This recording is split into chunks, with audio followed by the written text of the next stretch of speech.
Do you like wrestling trivia? Then check out the 5-Star Match Game, the Pro Wrestling Quiz Show. I'm Joe Gagney, and every episode, I grill 3 contestants with 5 rounds of power-packed wrestling trivia. We have over 30 evergreen episodes in the archives covering WWE, AEW, Japan, Mexico, and much, much, much, much more. Play along at home and check it out today. This podcast is a member of the Voices of Wrestling Podcasting Network. Visit voicesofwrestling.com to hear the rest of our great podcasts, as well as show reviews, columns, opinions, and updates across the world of wrestling.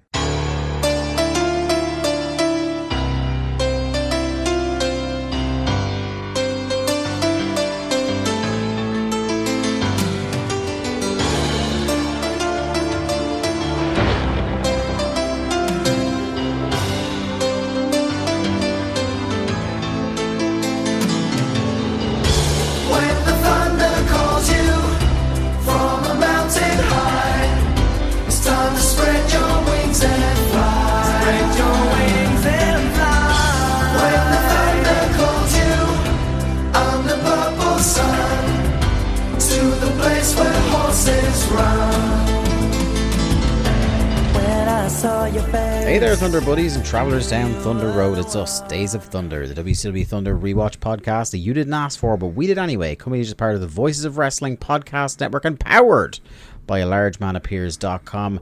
It's me, your host, your distraction finish on Thunder Road, Dave Ryan, and I am joined, as I am every week, by my faithful co-host. He's Stagger Lee Malone. Lee, how are you this week? Rather distracted, as going with the tone of the show. There's something in the air this week about distraction finishes, isn't there? Yeah, it's a real distracted time of the year. There's so much going on. Yeah, between the show we're going to discuss, which has fucking plenty of that, and then just seeing a couple of clips and reading a lot of reviews of the Summerfest that has just occurred, as Jeremy Piven once called it on an episode of Raw.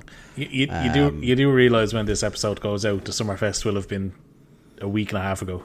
Yeah, 100%. Well, we're known, if for nothing else, then some ice cold takes. But yeah, it just felt like a cruel twist of fate that I am halfway through this show. SummerSlam happens. Now I have more sense than to watch SummerSlam. But I'm halfway through this show. I read the results of SummerSlam, and then I go back to the rest of this show, and it's just wall-to-wall distraction finishes wherever I go. I feel like American wrestling owes it to itself to hunt down whoever came up with the idea of a distraction finish to get out of a situation, and a hurting needs to be put on them. Do you know who came up with it? Cowards. Cowards, 100% cowards. And something when we get into I don't want to launch straight into Thunder, but something that what I find is the majority of the time when we end up with distraction finishes, it's because bookers have lazily put themselves in the situation where they can't do a clean finish. Yeah. Or have at least the thing that AEW do to make sure that we're hitting everybody with a stick in this. The thing that AEW do sometimes is they're not even in that corner where they have to make sure that it's not a clean finish, because they're sometimes protecting people that don't need protection. Oh yeah, they protect everybody to the point it's like you protect everybody, nobody's protected. Yeah. They don't do nearly as many distraction finishes as WCW did or WWE do, but no. They do those kind of protected finishes a little bit liberally, I would say. But how have things been with you? Summer is wrapping up as the show releases. We'll only be about a week away from going to London. We will, and I believe the kids go back to school the week we come back from London, because it's the end of August. I believe the school year starts this year. Yes, it's starting quite early this year. Yeah, it's great. It's been a long summer. But yeah, so it's I'm good. I'm really looking forward to London, not necessarily for the wrestling itself, more so for the company we're going to keep for the weekend. Yeah, seeing the heads, that'll be around that we know will be great. We tend to, you and I, keep to ourselves most of the weekend because I know there was a few listeners that were asking what we were at the weekend last year, and we kind of just you and I kind of treat it as a bit of a holiday. You from being dad, responsible in particular, yeah, and me from work because it's at the end of my most horrendously busy time of the year. We just kind of take it easy, and we'll be chilling with friend of the show Keith Brownie and enemy of Lee Malone, Jack Lazell. Well, to be fair, I was just going to say you should get a break, being that you're in a foreign city, but we can't trust the person from that city to actually guide us around. So, I was wondering if that was ever going to come up on the show that.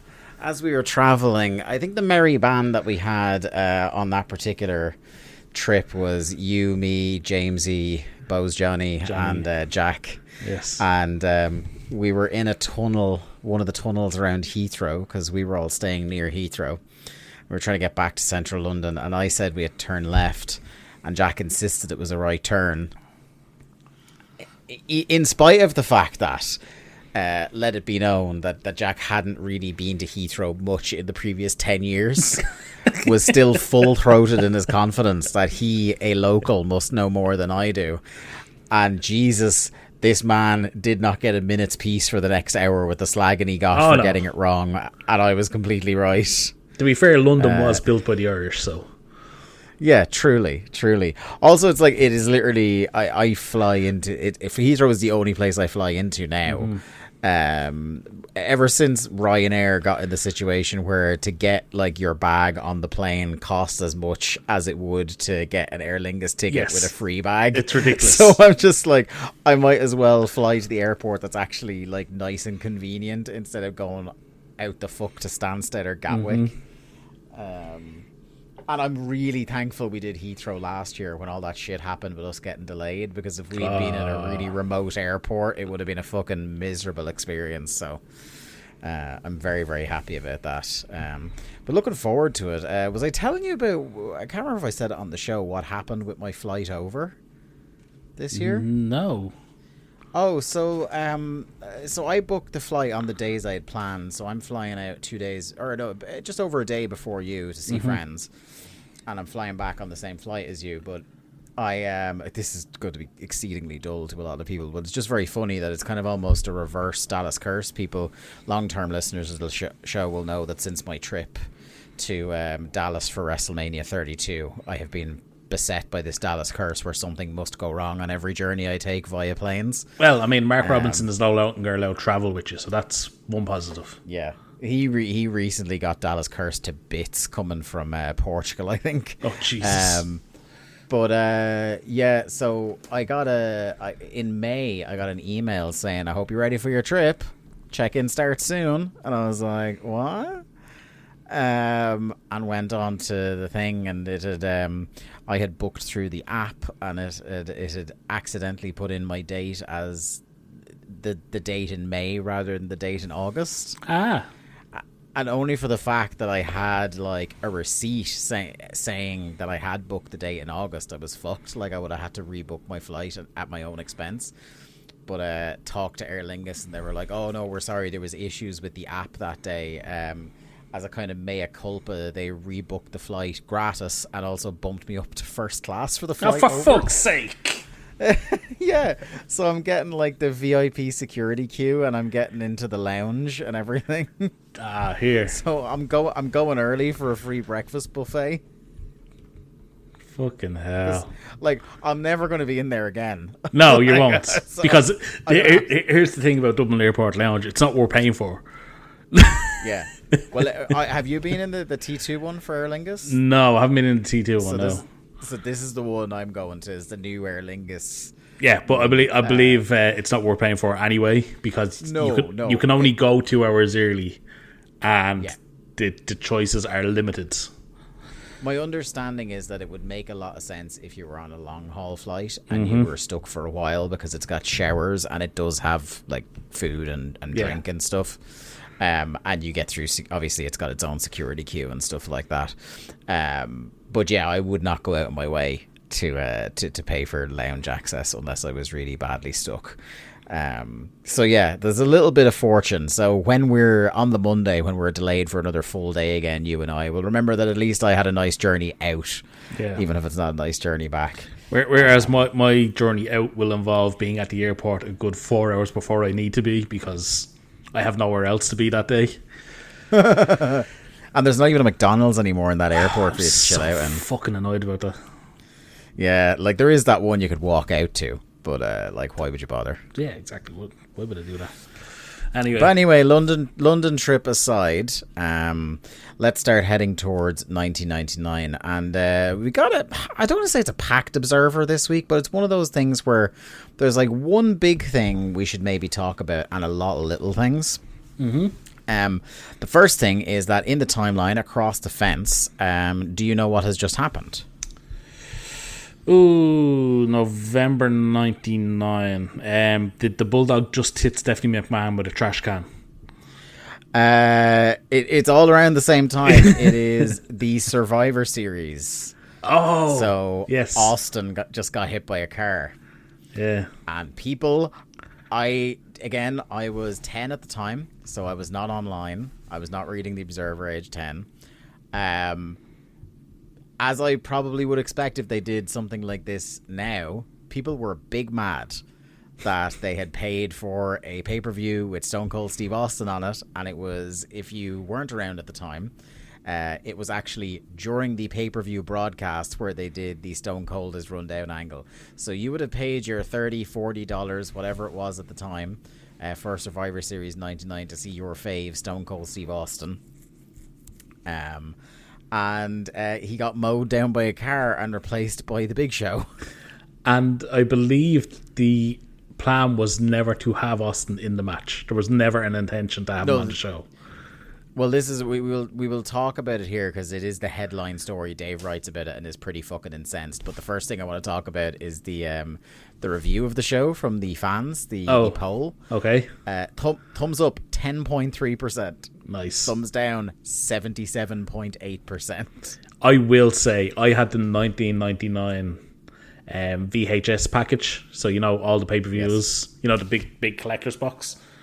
I had that. I have watched Survivor Series 1999 many times. It really is a dog shit show. Yeah.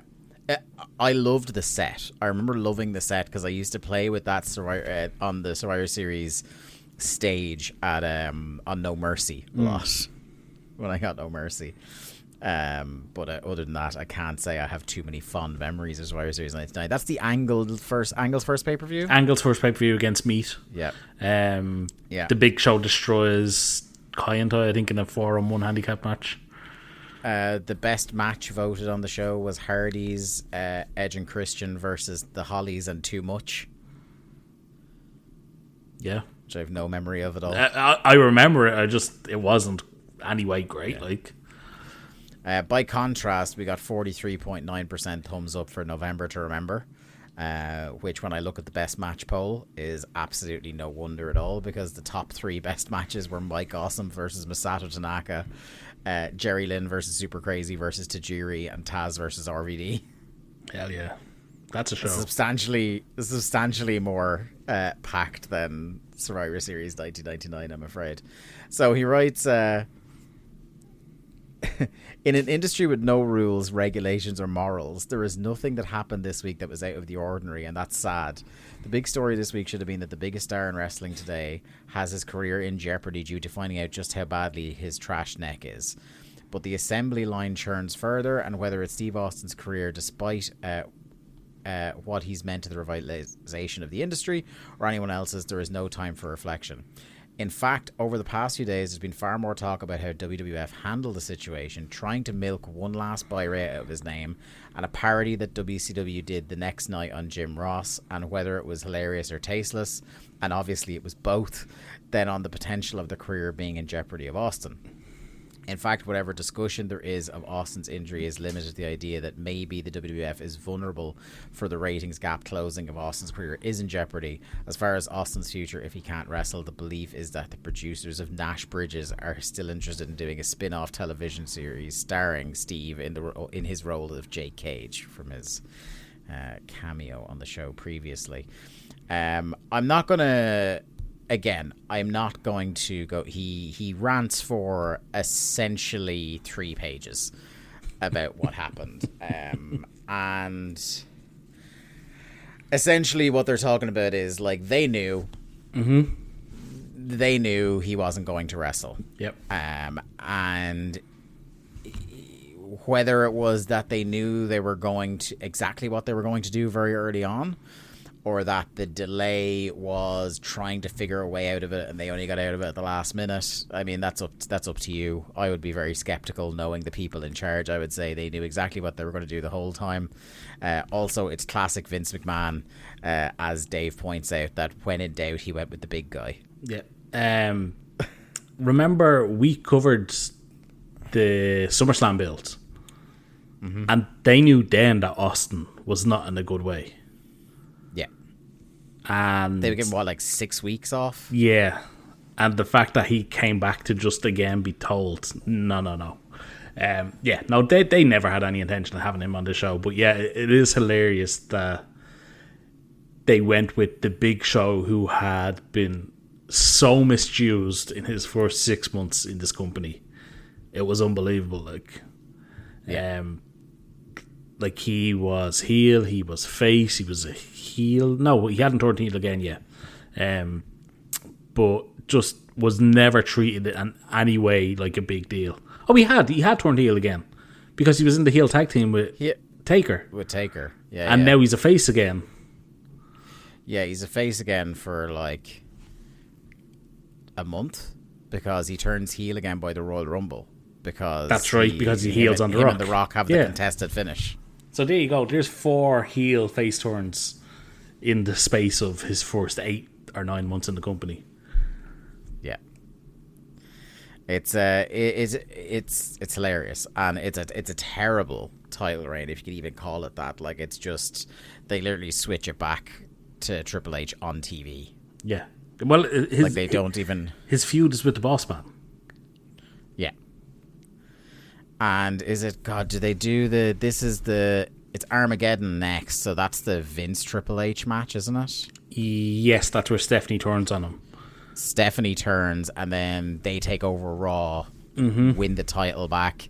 They do, in fairness, one of the funniest give it the big one celebrations of all time. Yes. When he wins it back and they have the black and green balloons and stuff like that falling from the sky. I think they even had Shane as the referee in the title match.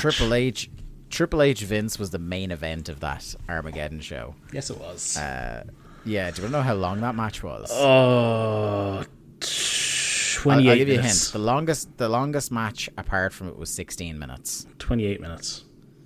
29:45. Fucking hell. Yeah. So then it comes into what had been alluded to there by Dave in the intro, and that is we see it in replay very briefly, the Oklahoma angle. Yes. So Dr. Death is now in WCW, sort of, because he actually, I was reading the Observer here, is like he's immediately going back to All Japan on tour in the next month. So they're kind of parodying 2 things. Like, obviously the Oklahoma parody of Jim Ross is very well storied, and we'll talk about that in a second. But the other thing they're parodying is both, like, at the same time, primarily is Jim Ross's big time attempts to get Doc pushed backstage during his earlier in the year run in WWF. But also kind of with the way, I don't know if you ever watched this Doc angle where he comes out with Oklahoma and he like lays out all the luchadors. Yes. But it's essentially also parodying him loving Steve Austin coming out and like stunning loads of people. Like it's parodying both at once. Yes, it's the whole Dr. Death, and I think he does Stampede. Yeah, he does the whole. What I find. I'm sorry. No, I was just saying he does the whole JR kind of bigging up Austin thing. So what I found really interesting about reading Dave on this is that, like, I think we've all come to, again, I can't remember what I thought of it at the time. Again, being 10, I don't think I really took things to heart that much.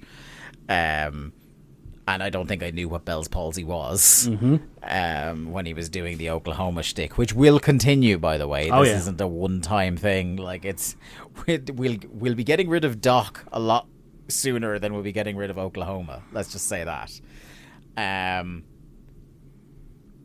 But I think, like, now we look back on it, and the way it was written up in Death of WCW, and the way a lot of people talk about it now, is that it's completely agreed on that this was awful, and it was one of the most bad taste thing in the history of wrestling, and everyone hated it. But Dave, like, as I kind of read in that one sentence, he's like, it's terrible and it's distasteful, but it's hilarious.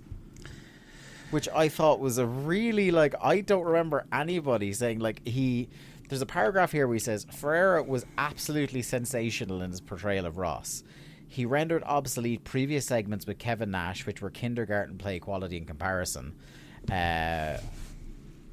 Both companies, being what this war has turned into, need to sign Jason Sensation, who is the best in the world at this.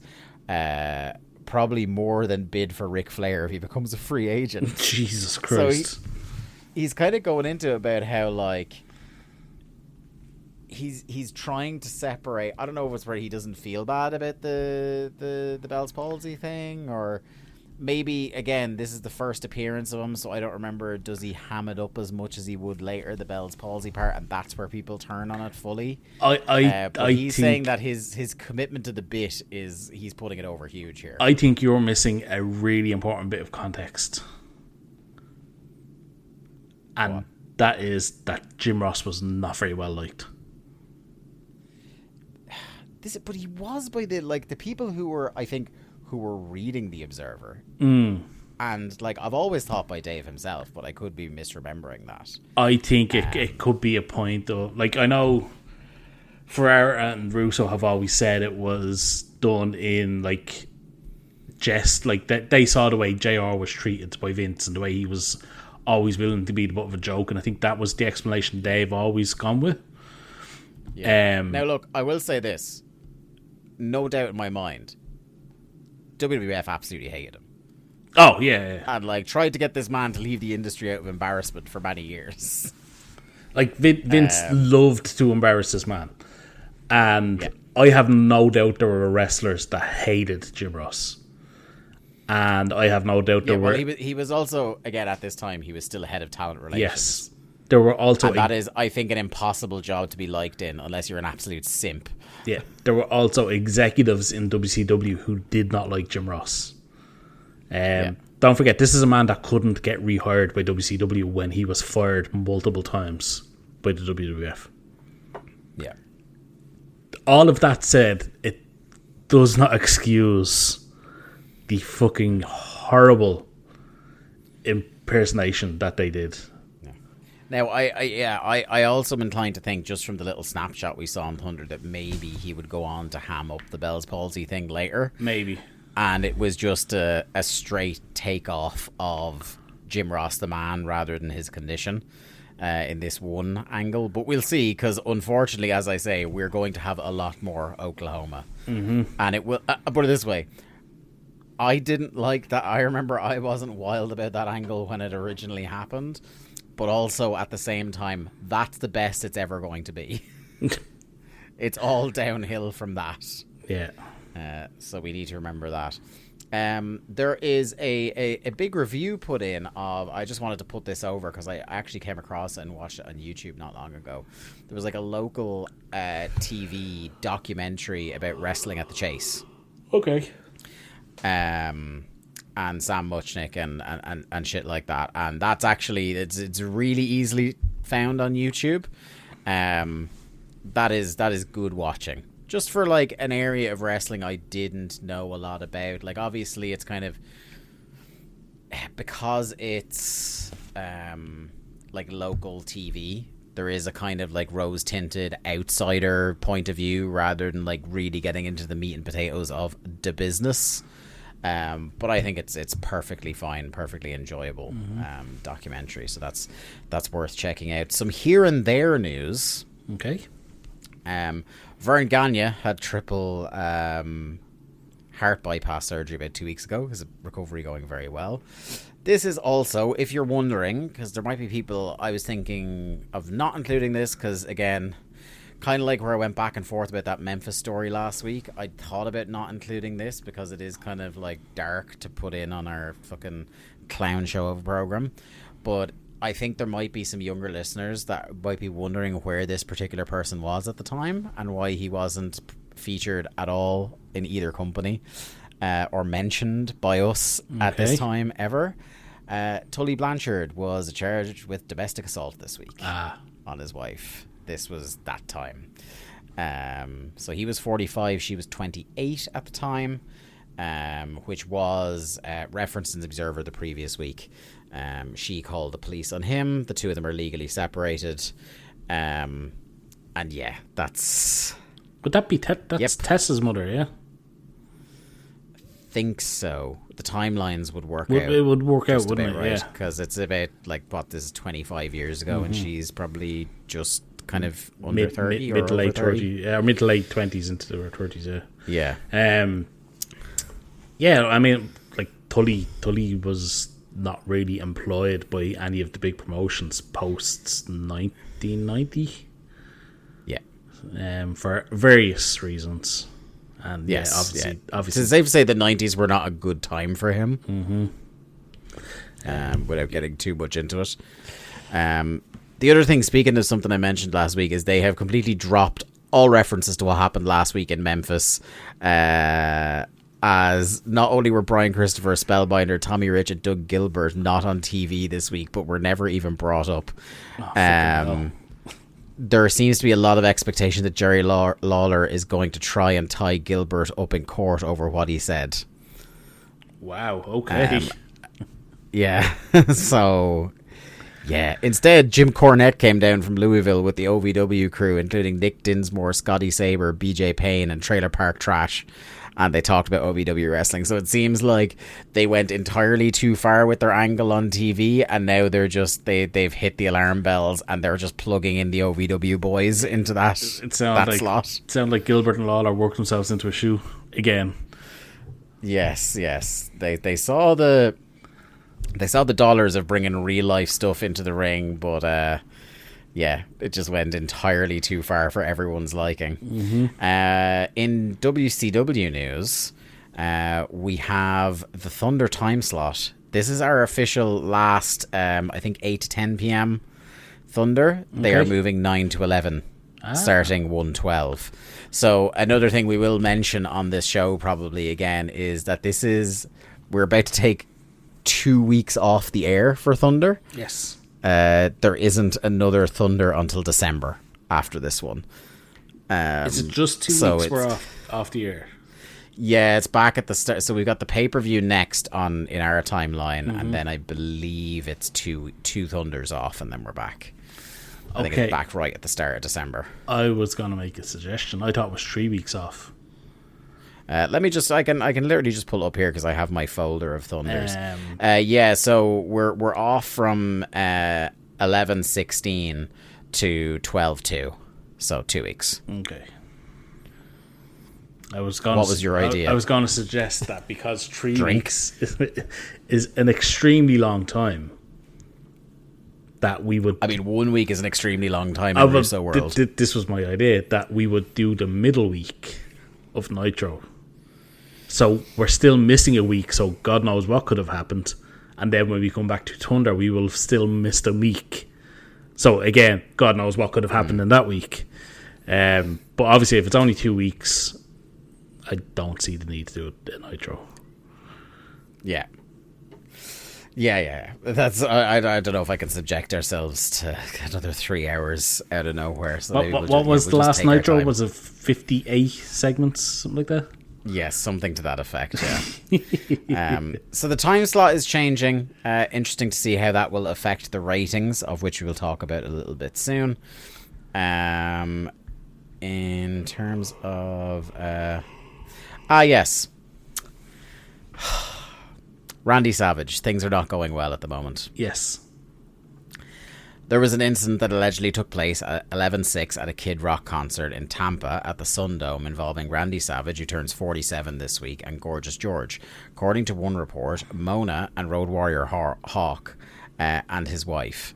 There are various stories as to exactly what happened, but there was a fight and Poffa either sucker punched Hawk and knocked him out, or they simply traded punches and Poffo got the better of the situation.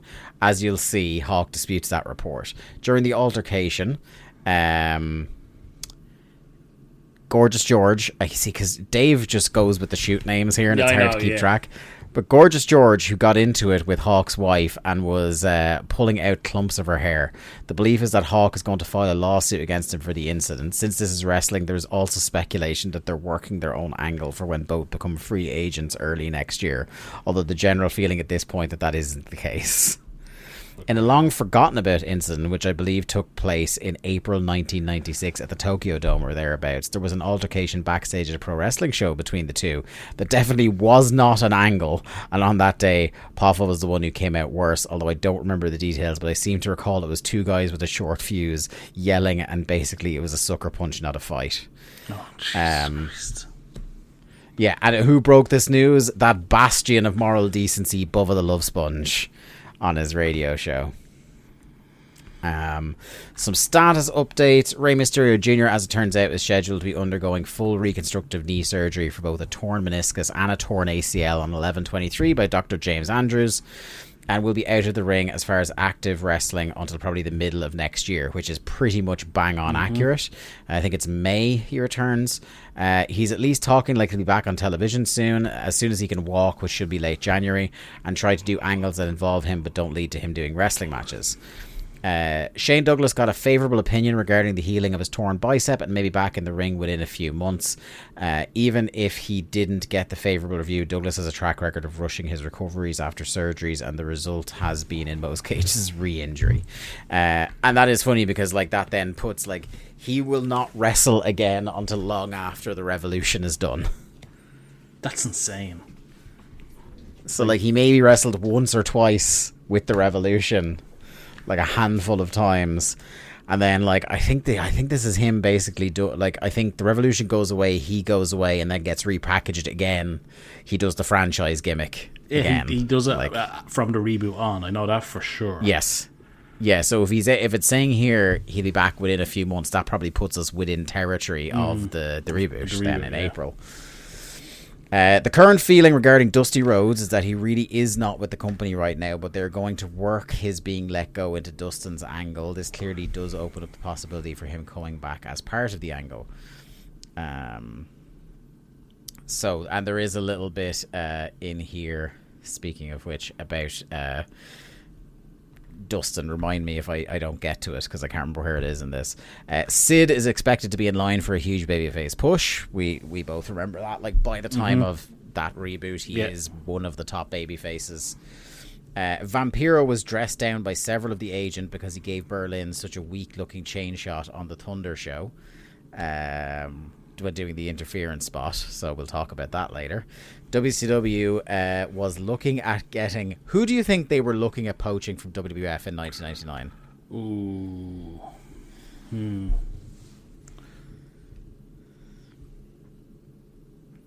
The Road Dogg. I'm afraid, Lee, it was the Big Shot, Bob Holly. Oh, Jesus. Imagine how that would have gone backstage. I can't imagine how he'd rub anyone up the wrong way.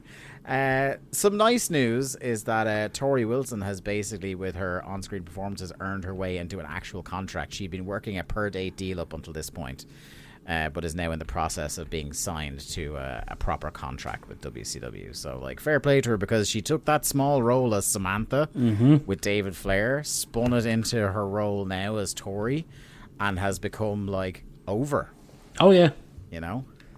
Definitely. For sure. The plan now... I'm glad you sit down for these podcasts, Lee. Stop me if you've heard something like this from Vince Russo before. The current plan for now is to keep Juventud Guerrera and do an illegal immigrant angle with him. Although, depending on the severity of his shoulder injury, this could also be out the window. This idea was suggested by a fan on the WCW Internet show, and Russo decided to do it, where they decide to use Guerrera after all, but he can't produce a green card and he's running from the authorities. Actually, that's the first step in a storyline that may get controversial. Only may get controversial, since the end result was scheduled to be Guerrera falling in love with a transvestite bodyguard a la the Mark Henry angle in WWF. First of all, Turner is not putting that on TV. Yeah. Yeah. But that's the least of the issues. Next story has to do with the next story has to do with what Turner will and will not put on TV. But yes. Jesus Christ. So it's not enough that he's illegal in the States. They have to have him fall in love with a transvestite. Like, if that doesn't encapsulate all that is wrong with Vince Russo. Yeah. Apparently, the Dustin Runnels 7 character was nixed by Standards and Practices. So this is interesting because I have heard, I think, a couple of people claim responsibility for throwing out that angle, including Russo going, no, it wasn't working. So Standards and Practices weighed in because, and people think that the comparisons all of us make now are hyperbolic. But Standards and Practices in 1999 said it was too similar to a pedophile character in the movie Powder. So even at the time, it's not like now in hindsight we go, Jesus, he looked a bit like a pedophile. It was no. Even at the time, Turner was like, what are you doing having a wrestling pedophile? Also, what was Vince Russo's big fucking claim to fame before he was a writer? He fucking loved movies. He sure did. And where does he get all his ideas from? Movies. Yeah. There's a bit of controversy that the Weekly Pro Wrestling magazine in Japan, oh yeah, their 11/23 issue, published an image of Tori Wilson with her nipple exposed from the Nitro tapings, presumably against her wishes. Super cool, Japan. Well done on that one, Weekly Pro Wrestling. Mark Madden has had a meeting with management on 11/17 to discuss the proposed variety show on Saturday night with Hall and Nash. Neither Hall nor Nash will be at the meeting, as they'll be in England doing promotional work for the tour in February. Now, I don't know, right? Because here's the thing, the Sliding Doors universe is we never got this variety show, which, don't get me wrong, would have been terrible. But because we don't, is it because we don't get that we get Mark Madden as colour commentator on Nitro? Just about to say, would the Saturday Night Show have been preferable to fucking Madden on commentary for the rest of the run? Did they give him a new contract and they were like, fuck, we're not doing the variety show, we need to get use out of him? I mean, if the use is Tank Abbott beats the fuck out of him, I'm here for it. Look, one of my all-time favourite moments ever, him getting the bollocks beaten off him. That Nitro will definitely be on the list. Yes. The one remaining news story is that there's already plans to break Billy Kidman away from the Filthy Animals because he's getting more over than the rest of them. Essentially, he's the one they want to go with. And, like, you remember, I'd say one thing that is at least consistent about Russo is that at least for the next 6 months or so, Kidman is one of the guys. Like, he had identified Kidman as one of the guys to push before he arrived. Kidman is definitely being presented as the kind of, like, it's weird because he's in a group that involves Ray and Eddie, but he's certainly being portrayed on TV like he's the best wrestling prospect, even though Ray and Eddie definitely are. He's also the cool guy in the group. And he's the cool guy in the group. He's the one that got the girl of all of them. He's got Tori on his arm. And we know what that means. Like, in Russo coded word, that means he's the best. Do you know what I mean? Like, and then also we know that, like, again, by the summer they're trying to get Hogan to put him over. You know, so, like, it is I will say that to Vince Russo, like, he stuck to his word on trying to get Kidman over. And the company was already high on him. We knew that. Yeah. Do you know what I mean? And the company would remain high on him basically for the rest of the run. And they were right. Like, I always loved Kidman as a young WCW fan, and I loved when he made the jump. I loved watching him on SmackDown as well. You know what I mean? So yeah, that's all the news that was fit to print in the Observer this week. interesting week of like just a lot of little small tidbits. Before we get into the show, though, Lee, I think it's time for you to let people know what's going on at our Patreon. A large man appears this month. What's happening? So this past week we just had the newest TRL drop. It was a mixtape provided to us by Rodsters, a long-time Patreon subscriber. So that just dropped this past week. Well worth going out of your way to listen to that show. And then the week following this, we will have a AEW Double or Nothing 2019 review, as obviously the company has just surpassed 5 years in May as an entity. This is obviously the second year of All In. About All In Wembley, or All In London, I suppose they call it. So we wanted to kind of revisit the company at its origin and kind of compare and contrast to its place now, and kind of get ourselves hyped as well as you guys for just what All In is going to be. But a little bit special about that show is that show will be dropped early in the week of All In, so maybe the Monday or Tuesday. It will be behind the paywall, and then for All In weekend we will make that show free on the Patreon, available to anyone. So you want to subscribe. If you don't want to pay, you can sign up as a free subscription or a free patron on the Patreon, and you will be notified when that show is made free to listen to. And then once the weekend is over, we will put that show back behind the paywall.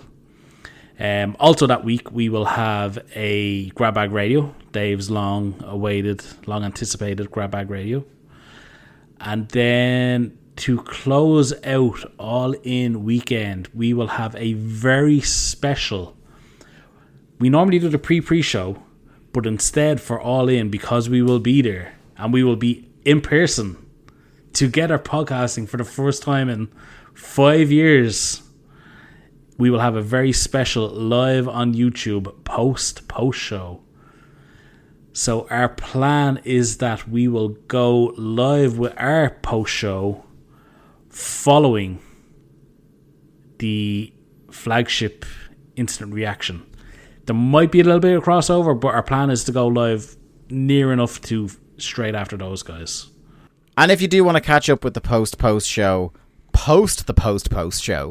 the archive will be available behind the paywall on Patreon. And look, we really enjoy the content we do over there. I think this will be it'll be one of the months where it actually feels like we're talking about some timely shit over there. So I'm excited.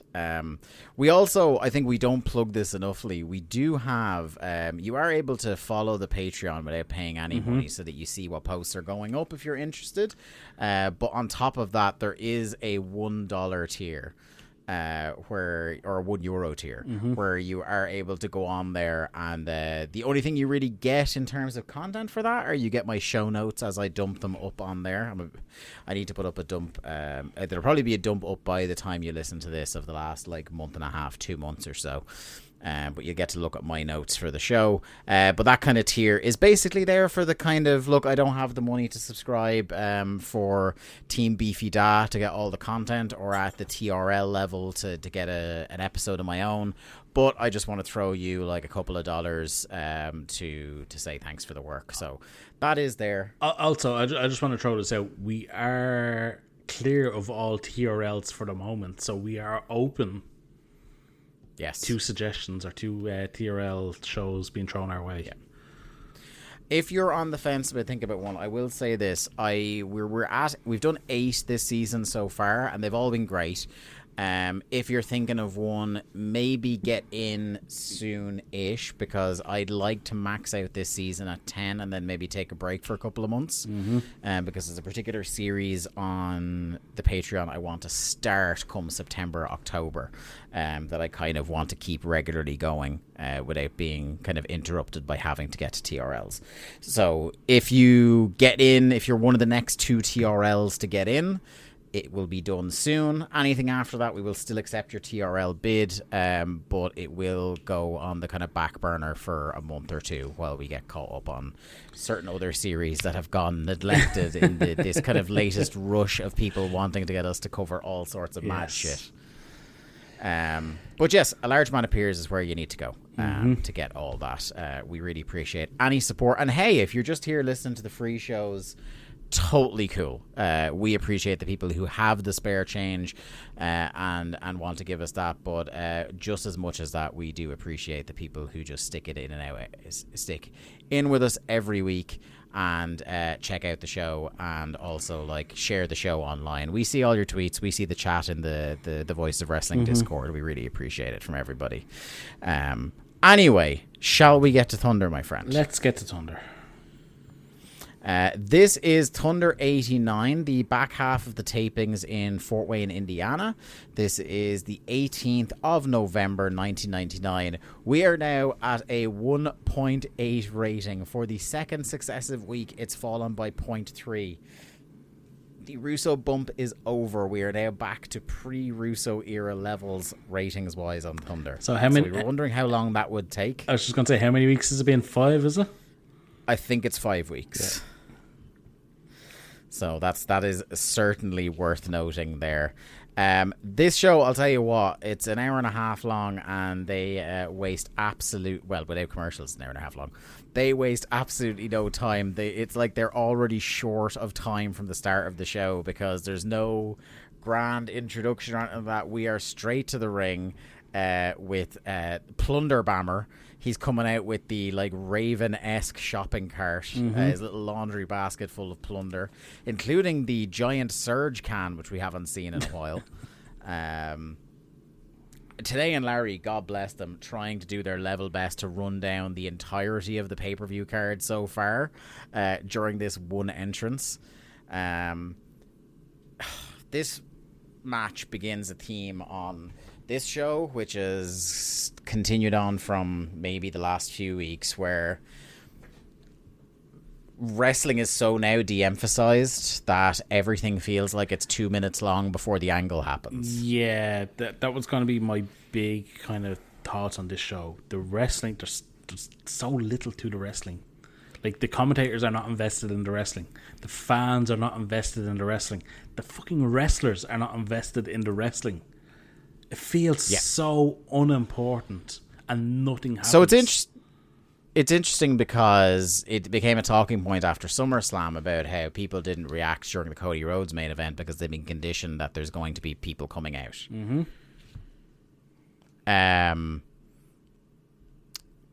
So yeah, because of that, I'm thinking of this match, and I'm thinking that this is the period of time now. Look, it's been a steady decline, and Nitro was already in the position where the main event, everybody knows, is going to be interrupted. But now you're at a point where no one's getting invested in any match on TV because they know the actual thing that's going to happen is the angle afterwards, nothing in the match. Yeah, and like you say, this match starts with the plunder, and Norman is making his way to ringside within 60 seconds, 90 seconds.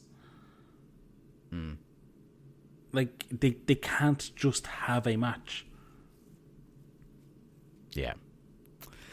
Yep, they can't. So, maybe 5 seconds, maybe 10 seconds into the match, Norman Smiley comes out and grabs a chair and sits on the ramp. What was it that quickly? Like, I said 60 seconds, but like, I don't think it even was that long. Like, maybe if you include the entrances, it was 60 seconds. The match is a whole mess as well, because it's not like one of those fun plunder matches. It's literally just like two men moving around at walking pace and Bam just beaning Jerry with everything that isn't nailed to the ground. The ring looks like a fucking mess. Jimmy, Knobs and Barb are all too distracted by Norman to notice that Jerry is getting his head caved in by anything that isn't nailed down. The first family interfere. Norman waffles Knobs with a chair, hands it to Bam Bam, who then kills Barb. Norman then starts wiggling at Jimmy Hart. Bam runs Jimmy's head into a chair, which looks fucking awful, by the way. Like, he holds the chair in one hand, runs Jimmy's head into it, and it looks terrible. And then he rolls in and pins Flynn, who'd been dead for like 30 seconds already at that point. I should add, they are now teasing first family dissension. Yeah. Apparently something happened on Nitro.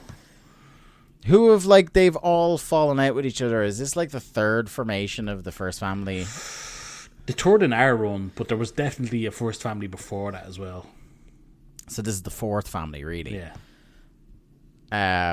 Backstage, Disco puts on a deep voice, trying to put a bet against himself in his match later that night, and take a drink for a Russo trope. He says, "What do you mean wrestling's fake?"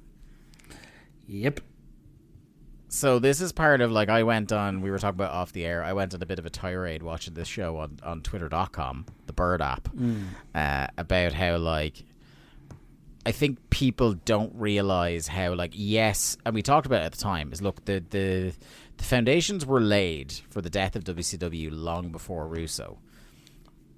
But do not mistake how quickly the quality managed to still take another dive from where it was at once he came on. Yep. And we'll talk about the other things that come up, but one of the things I mentioned in my list was this, where we have multiple characters on the show constantly talking about how wrestling's fake. Well, because we had... Once Vince Russo realised he had unchecked power, he could make the show whatever he wanted. And ultimately, Vince Russo is embarrassed because he thinks wrestling is fake. Mm-hmm. So he creates these characters to become his kind of his voice on the show. And like Disco, as we know, will say anything. So, you know, he's the perfect fill-in for him. But yeah, no, it's like you say, Russo, if you've ever watched a Russo show, you will know his trend and the points he tries to get across, and wrestling is fake is one of the main ones. Yeah. Which is just like, we know, and pointing it out is like doubly insulting because it breaks the suspension of disbelief, and to point out that it's fake assumes a level of idiocy on behalf of who's watching it that they don't know. Mm-hmm. So you gotta love trying to double insult your audience as you're doing it. Buff and Terry Taylor, there's like a running bit on this show that, like, the Terry Taylor's back, even though we've seen him on TV a couple of weeks running. Yeah. And Buff and Terry are talking. Buff's asking them, they're in catering, or like a fake catering. I don't know why they just couldn't do it from real catering, but this is like one table. Either it's fake catering or Jesus catering was bad in WCW in late 99. They were hemorrhaging money, so I can't rule it out. And then in the middle of him asking where Benoit was, he goes, "Hey Terry," he says, "Welcome back." And then he says, "Hey Terry, were you ever gone?" And Terry just says, "I think so." Yeah. And then they just move on. That's a joke because obviously Taylor came in as one of Russo's guys. Yeah.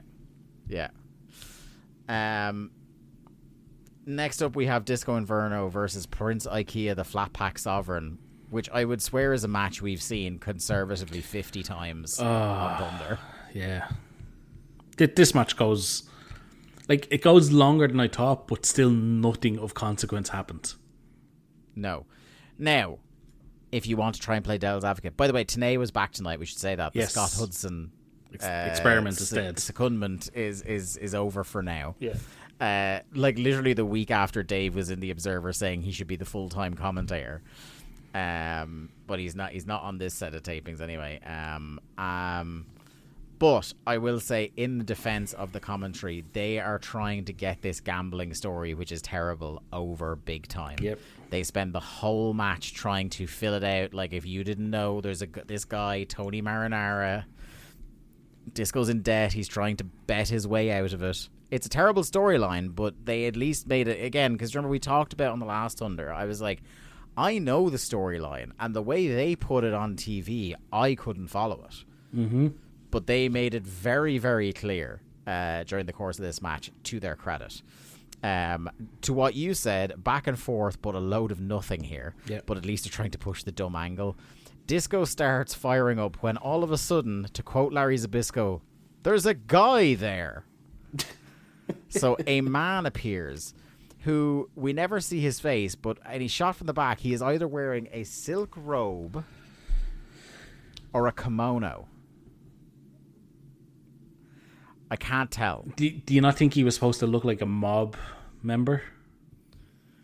Would have been like a silk suit? I doubt it. Like, it looked like he was in his dressing gown, like a sexy dressing gown. Stupid sexy and he has hitman. like stupid sexy hitman, and he's got a black box, like a present that's wrapped up. Yes. And Disco unwraps a dead fish and is immediately rolled up. Yep. Fish roll. So Russo watched The Godfather last week and just can't get the phrase Luca Brasi sleeps with the fishes out of the way, and he couldn't afford a horse head. So it had to be a dead fish. And they couldn't find Hogan's head backstage, so yeah. This is not the only bizarre distraction roll-up on this show, but it is certainly one of them. Evan Courageous is interviewed backstage. You missed the payoff with the fish. After he gets rolled up and lost. After he gets rolled up, he then hits IKEA with the fish and hits the last dance. Yeah. I would like to think that he was inspired by the Monty Python fish slapping sketch, but I don't think Disco watches that much tape. Then we go to Evan Courageous backstage, and a whole lot of nothing was said, but he basically says he can achieve anything when he thinks about Medusa. And I don't want to know what that implies. I thought one thing that's a real bummer for me about the Medusa situation is how in 5 weeks she's gone from... I mean, like, before her injury, she was being pushed as, like, she's going to be the one credible women's wrestler in this. And they were heating up Mona and Brandy Alexander and stuff like that, so that there was some people for her to inevitably face when she was able to wrestle again. And now, not only is she not wrestling, but for 2 weeks she had the gimmick that I am being sexualized against my will, and I'm being forced to wear a bikini and expose my cleavage all the time. Yeah. To now her existing in an almost non-speaking arm candy role for not even a main eventer. Now she's Deborah Not McMichael. that would make it much better. Yeah. But Deborah got a chance to show more personality and actually got to speak. That's true, yeah. Whereas, like, she's, like, the amount that Medusa's getting to speak is dropping drastically week on week. Like, it'd be one thing if, like, she wasn't constantly being told to be out there in a bikini top, but she was at least speaking, and she was the mouthpiece for Evan Courageous, who cannot talk. That is so true. even if she's not a great promo, and I would never have said that she was a fantastic promo, but she's at least more comfortable than he is speaking. But she's not even that now. She exists there to be like, hey, boobs. That is her point as far, and that might be, for all I know, what Russo had written on the layouts for these sketches, where he just wrote Evan Courageous and boobs enter stage left. You know, it's just kind of depressing. Like, I wonder for where this woman was in terms of, like, being pushed, like, for a time as, like, you know, a prominent women's wrestler when she was on the other side of the fence. I wonder what her legacy would have been if she went to WCW and she was taken seriously. Because her legacy is someone, like, she never, maybe until relatively recently, and, like, part of it is the women's title and the trash can thing, that, like, WWF were sore about that for years, and because they write history. They trashed her legacy for a long time. They trashed her legacy, but, like, WCW didn't half help trash her legacy as well. Yeah. I'm not saying that she would be as influential as some others, but I feel like her place in history is several rungs below where maybe it would have been if different choices were made creatively. I don't think it was necessarily through any fault of her own. Do you think if like she had gone and kind of... No, she wouldn't even have been around for that. I was going to say if she was around for like the early indie boom and kind of was the leader of like women's wrestling at that point, but like even by then I think she was kind of out of the business and was more of a... I think she was doing the monster truck thing already by that point. Yeah. But yeah, like they tried initially in WCW, like she had the matches with the they had brought over a couple of Japanese stars. Famously, they had oh god, why is her name escaping me? That's in WWE now. Miko Satomura. Did a couple of matches in WCW and they tried for a bit in '95, but not really a sustained period. And then she was just kind of just Medusa on WCW without really meaning anything. Yeah. And they like, so this is, and people forget, like, so she's like, she has 2 stints, like, because she was actually back there late 95, early 96. And again, they try a little bit with her. Like, she was feuding with Sherry, wasn't she?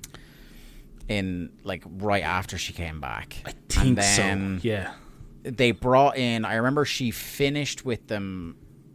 She was gone for like 2 years after they had brought in Akira Hokuto to feud with her in 96. I think they had a couple of pay-per-view matches in 96. Yeah, and then she comes back in our timeline as part of the, like, the Team Madness thing.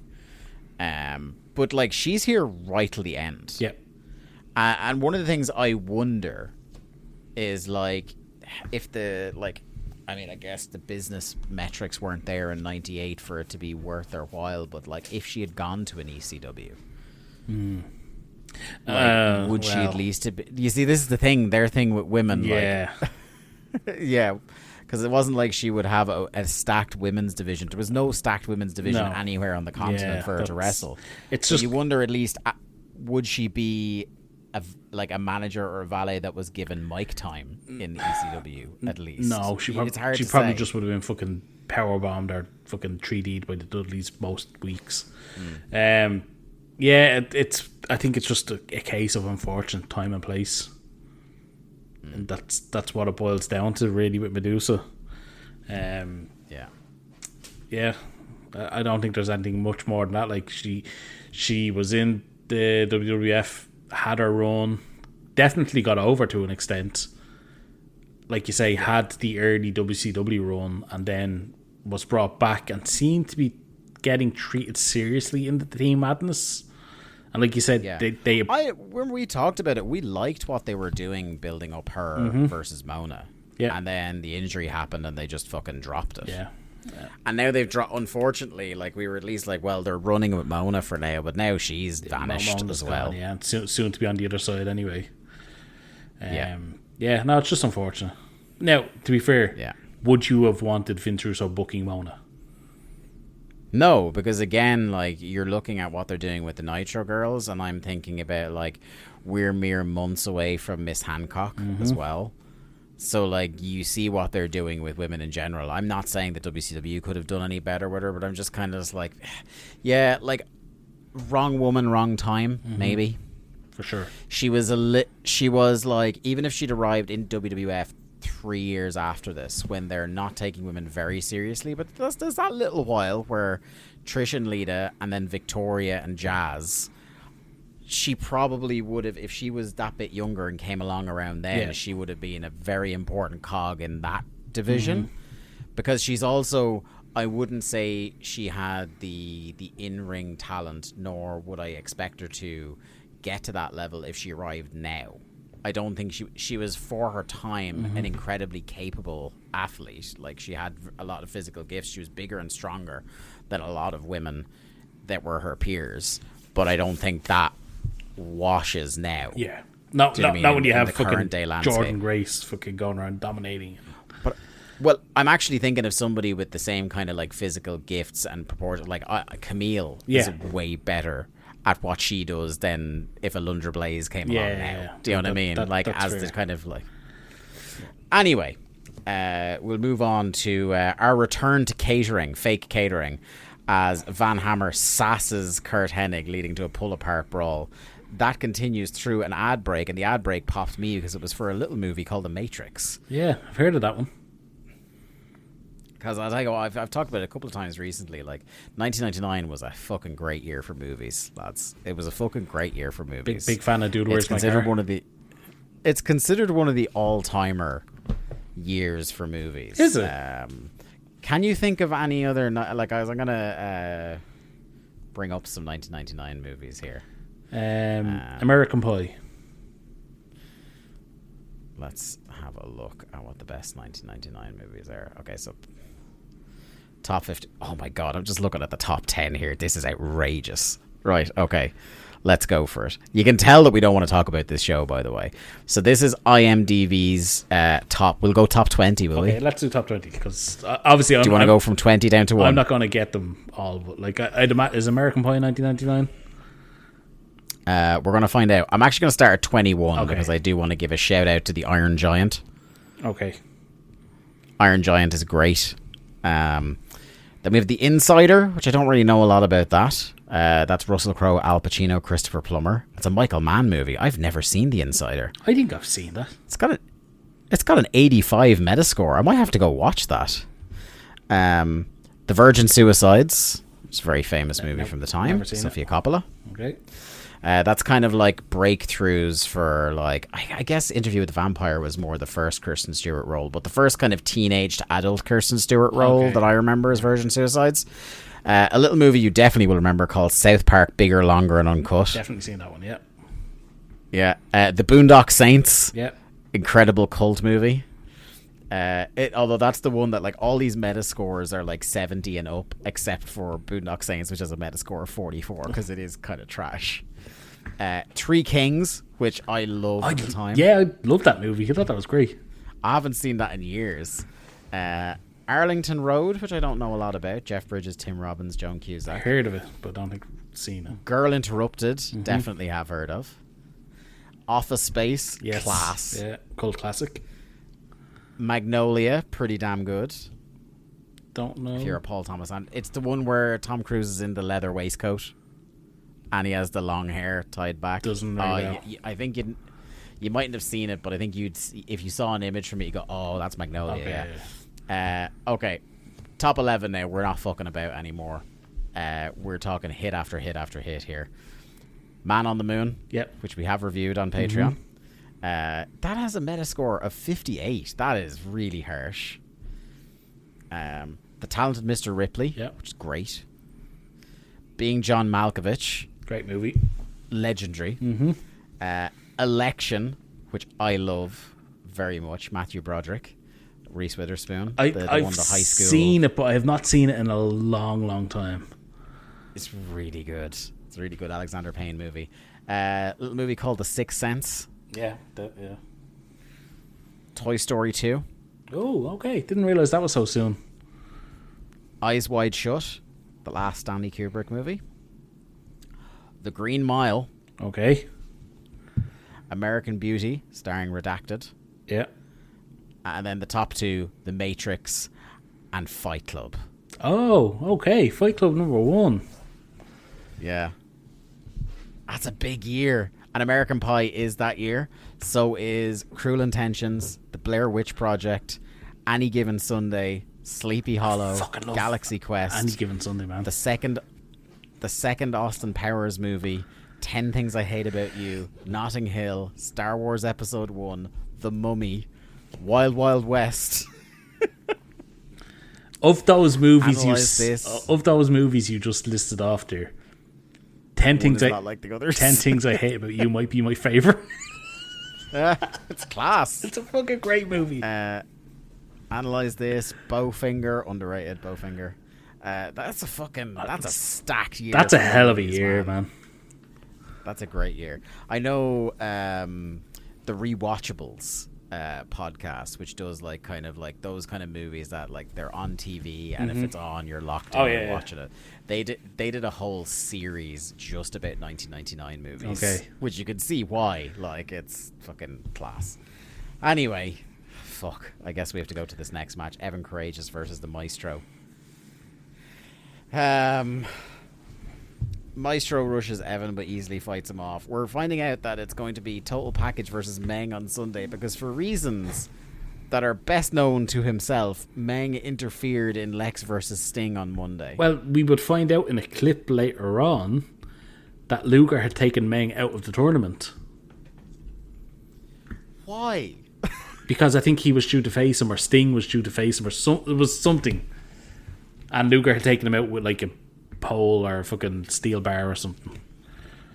We're also learning that there will be a loser must retire Hennig versus Bagwell match.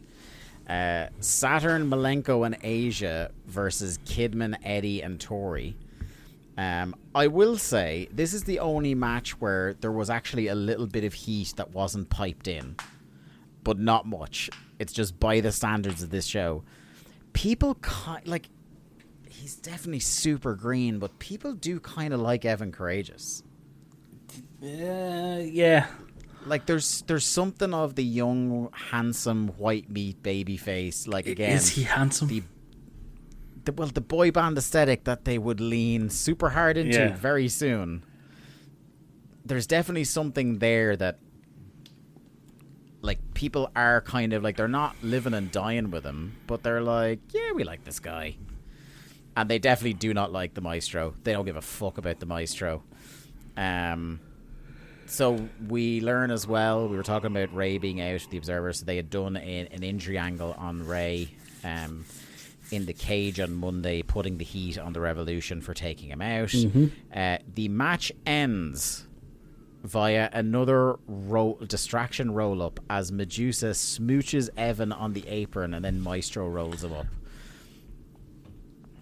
And then because Vince Russo is 8 years old, Evan is on the brink of throwing a tantrum until he comes out and takes a preposterously long gawp at Medusa's cleavage. Yep. And then he's happy again. Yep.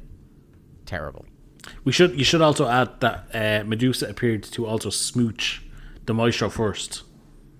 Yes. And that because why? Who knows? That's what got Evan hot, apparently. Yeah. Backstage with the Revolution, and as if you couldn't already connect the dots, what they've been trying to do with Asia this whole time, now she's just dressed like China. Do you know my big take? If no one understood that Asia with a Y was weirdly similar to China with a Y, and it was already. This is the other thing as well, is like, I guess there's a little bit of turnabout is fair play, because I've actually seen people talk about this point because the new younger fans discovered this week, or in the last couple of weeks, should I say, based on when this is airing. There was things going around on Twitter about, wow, so that Triple H heel turn in '99, he was just doing Shane Douglas. Yeah. I was like, so new generation fans have figured that out, and I guess Shane Douglas is feeling pretty raw, so now they're ripping off China with Shane Douglas because Triple H and China ripped off Shane. Yeah. My big takeaway so I don't feel bad. My big takeaway from this promo is that Shane Douglas said sexy far too many times. Yeah, no, it doesn't. It doesn't sound right. Weird. It's really odd. It sounds like your granny saying it. Like it's not good. It's not good. I don't like it. Stop. Also, Saturn has a really weird. They're doing the thing where Saturn's an idiot. Still, and they do this really odd line about him talking about Tori pulling a Barbie doll's limbs off. And like I think the thing that Russo thinks is funny is watch this joke setup happen week after week after week. I'm convinced now that he thinks this is funny, which is Saturn says something outrageously weird and Dean goes, hold on there, that was strange. Yeah. You know, being the straight man. So last week it was... Yeah, they're really playing up the kind of Dean has no personality. Yeah. And, like, he doesn't. But I will say, if you're going to pick one way to do that, like, I think it was much funnier when they tried to have the man with no personality be like a Casanova type in WWF. Yeah. Very funny. Or a guy, or the thing I liked about the Dean character in WWF when he was doing that is that he thought he was Casanova, but he was in fact a massive creep. Yeah. Which I think is an angle that would actually work very well today, because that is an awful lot of what reply guys think they're romancing women online, when in fact they're just massive creeps. A reply guy gimmick, yeah. Yeah. It's essentially like he's Elon, is what I'm saying. He's backstage reading his pickup lines, Bible, or whatever the fucking, all them fucking books that those type of people read. Yep, the pickup artist books. Disco backstage on the phone again, begging Tony Marinaro to call off what I have to assume is a hit on him at this point. Terry has not left catering in 25 minutes. I think he might just be the caterer. Red Rooster Catering. Yeah. Buff shows up. Benoit shows up and he says to Terry, well, Buff can't have been looking too hard for me because I'm literally right here, and he points to his locker room, which is beside the table that the catering's at. He also does the, hey Terry, are you back? Yeah. Like no one was told until they walked in, and there he was running his little lunch station. I am sad to say we missed two iconic moments on Nitro this week. We did. Less funny, but not funny, is Nash under prosthesis pretending to be Sid. Yes. But we did miss the iconic Sid Vicious I have half the brain you do promo. Yeah, we did. Now, again, I feel the need to stress to our friends and fans, we are not just... Because if we were to watch every Nitro where Sid says something weird or dumb, we would just be a Nitro podcast, and we're not going to do that. Yeah, I feel like Webcon is going to get mad at us for missing the infamous Nash and Sid back and forth. Again, one of the main... So, the criteria we really say is it historically significant in terms of the course of the business. Yeah. And then also we do the kind of like, does it balance out that if we watched 3 hours to get to this thing, that we would be not mad about that? Mm-hmm. And like to watch 3 hours of Nitro for 30 seconds of a promo, I think that's asking a lot of your boys. It really is, yeah. Especially when we'd be super mad if we did that and then we watched this Thunder and they show it in the video package anyway. Mm-hmm. As they did here. So this video package, we should say, is introduced as it's no longer your father's Nitro. This is, they tried to cram the entire 3 hours of Nitro into 3 minutes. Was it even 3 minutes long? Probably not. I was fucking exhausted writing this paragraph. So tell me if I missed anything. Okay. Nash dressed as Sid. I have half the brain you do. Creative control beaten up by midnight. Yep. Doc and Oklahoma show up, wreck the luchadors. In particular, they killed El Dandy. We should add. Yes. Also, I should add, keen observers will notice the clips from that segment, it was a pole match. Yes, it was. Yes. That is, I think, our third sighting of a pole match in 5 weeks. We have yet to endure one, but they're there. We've seen 3. Mm-hmm. Yes, they are certainly there. Hennig versus Goldberg in the back. Spills out. This is like, I nearly threw the laptop at this. Hennig taps out, but that doesn't count either. No, he has to be pinned. Retiring. He has to be pinned. The bodyguard destroys the Misfits and Vampiro gets whipped and choked with a chain. In a moment that I'm sure you cheered because I did, Sid powerbombs Rick Steiner through a stage and writes him off TV. Yep. In a moment that I know I cheered at 10 years old and feel a great shame for having done so, Tori showed up in a ref's bikini. Like, just deeply uncomfortable shit now when you... Like, at the time, you're a child, right? Or a teenager, and you're just like, because it's 1999. Yeah. And now you look back at it as an adult, and you're just like, as much as I'm so delighted she's getting, like, contract money now from WCW, I'm just like, they weren't even pretending not to exploit them. Like, they weren't even going, we'll put you in a substantial match or angle and push you really hard. It's like, no, you're going to be the ref in this segment.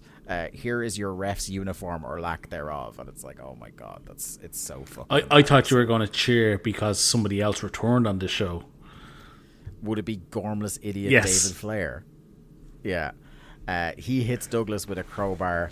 Benoit beats Hall. Outsiders try to go for Brett. The Animals stop him. Brett taps Kidman.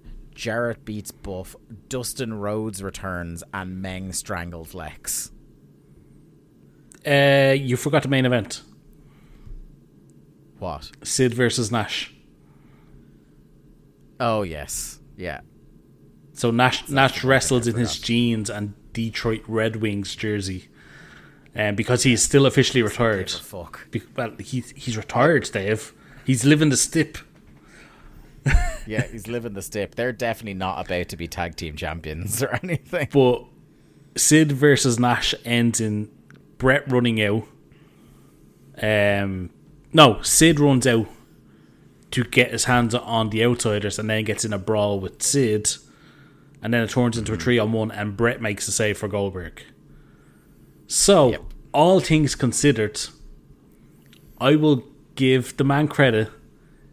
Whether he's doing it purposefully or not, they are still building to Brett Goldberg. Yeah. Yeah. Sorry, I'm just blown up. You're like Goldberg going 4 minutes. Yeah, while I get a fresh drink, do you want to give the opposite of credit to WCW and talk about Kaz and La Parka? Yeah, so we had the debut on Thunder, on our last episode of Thunder, of the La Parka is now dubbed by an American gimmick. And that wasn't enough, because we established that Silver King can in fact speak and understand English. We now have to put La Parka with another foreigner. And this time it's Kaz Hayashi, or as La Parka refers to him as, Casanova. Now, I will say, when the voiceover of Kaz referred to himself as, and I quote, the Kaz Master. Yeah, the Kaz Master. I laughed. Yeah, that was good. Yeah. Look. But even a blind squirrel, you know? Is it racist? Yes. Oh, it's incredibly racist. It's incredibly racist.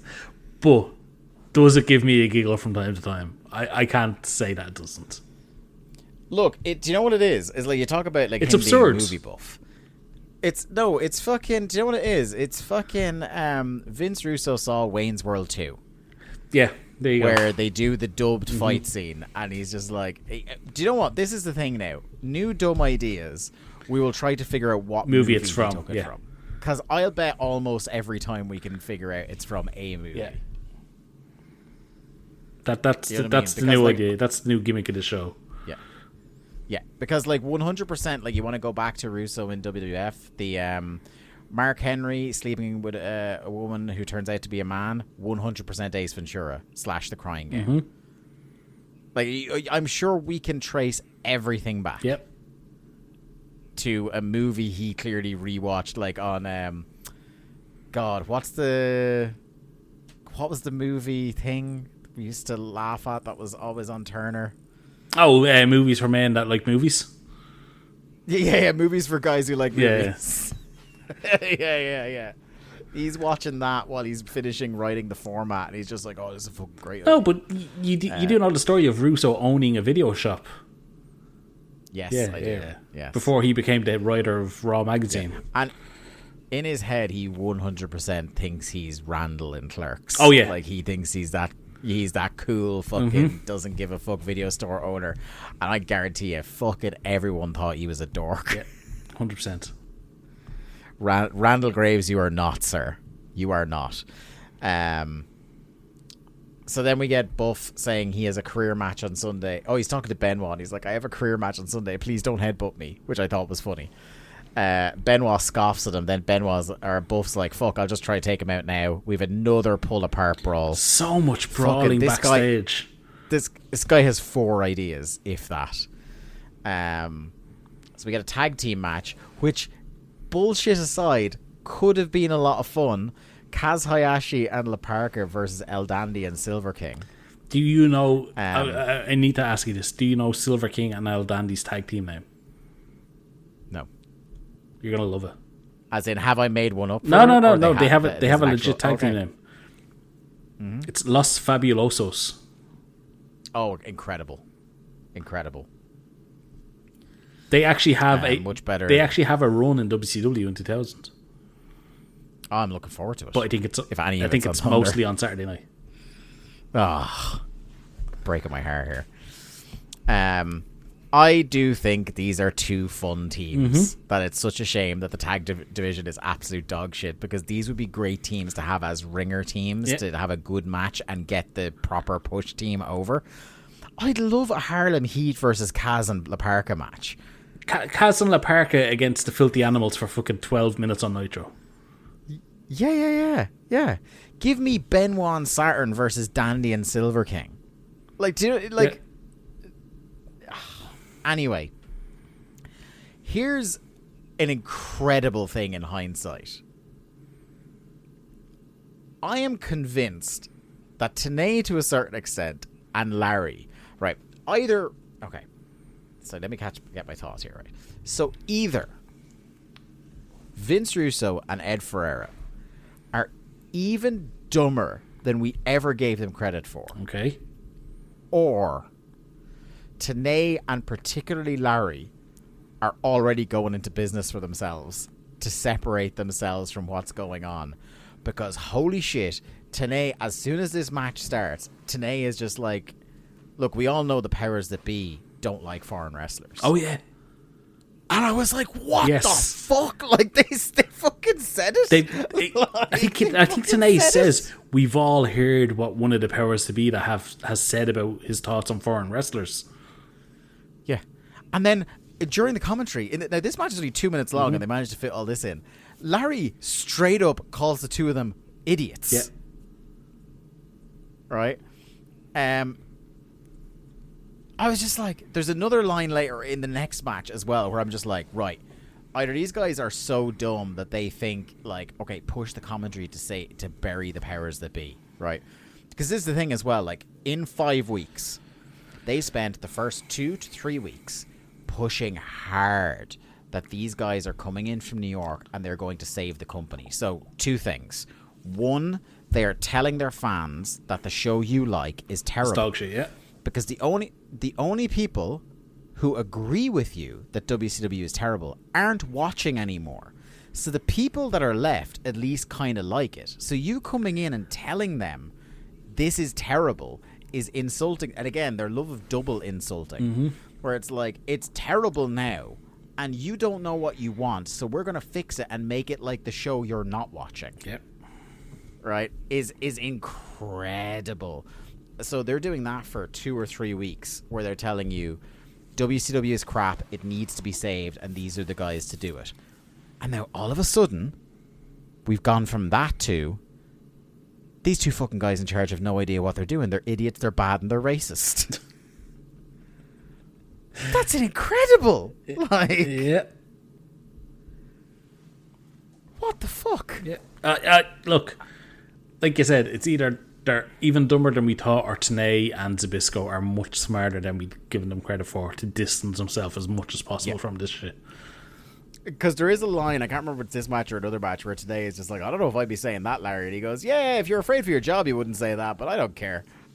Yeah, that's right. It's like, well, if there's one thing about Larry, he definitely has not cared since maybe March of 1999. As soon as that Scott Hall angle was over at the start of 1998, he was done. Yeah. Like, anyway, there's, for a 2-minute match, there's a lot of really fun double team moves in here. El Dandy gets possibly shoot murdered with the twisting corkscrew from La Parka. And then they win, and La Parka, as is now customary, murders both of them with chairs. And I did like the nice cute moment where La Parka teaches the Kazmaster how to do the La Parka chair dance. The chair dance. You also taught him before the match how to play the chair guitar. Yes. So again, fun team. Just wholesome fun. Make it not racist. Yeah. Just make it not racist, please. so I can enjoy it. Then we get Buff and Hennig having another pull apart before we go to a promo for another 1999 epic End of Days. Singles match, Van Hammer versus Kurt Hennig. This is all Kurt from the start. I was really hoping this was just going to be like a minute long Van Hammer squash. Would have been really fun. But no, this might be the longest match on the show, but also has the least amount happening in it. There's like a solid couple of minutes of Van being beaten pillar to post outside.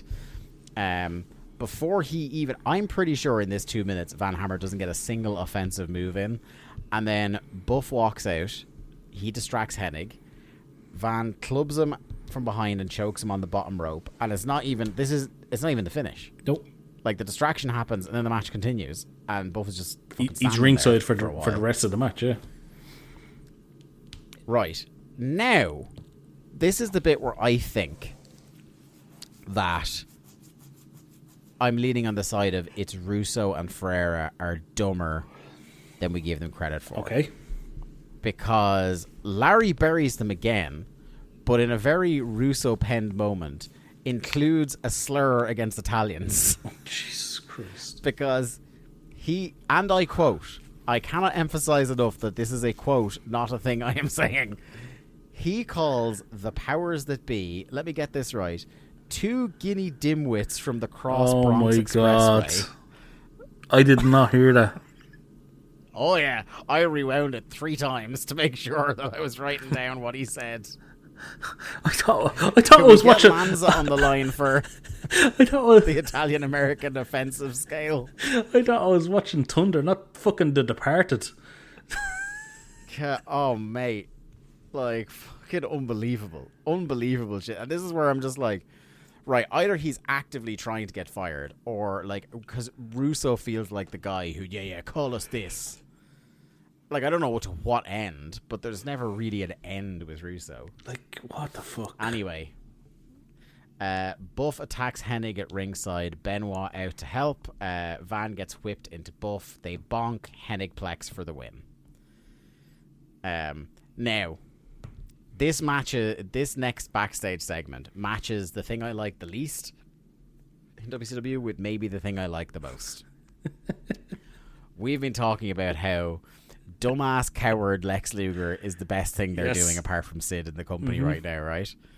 Do you know where I'm going with this? I'm willing to hear it out. Go for it. So Chavo, the salesman, which we've been hating and do not understand why this is a thing.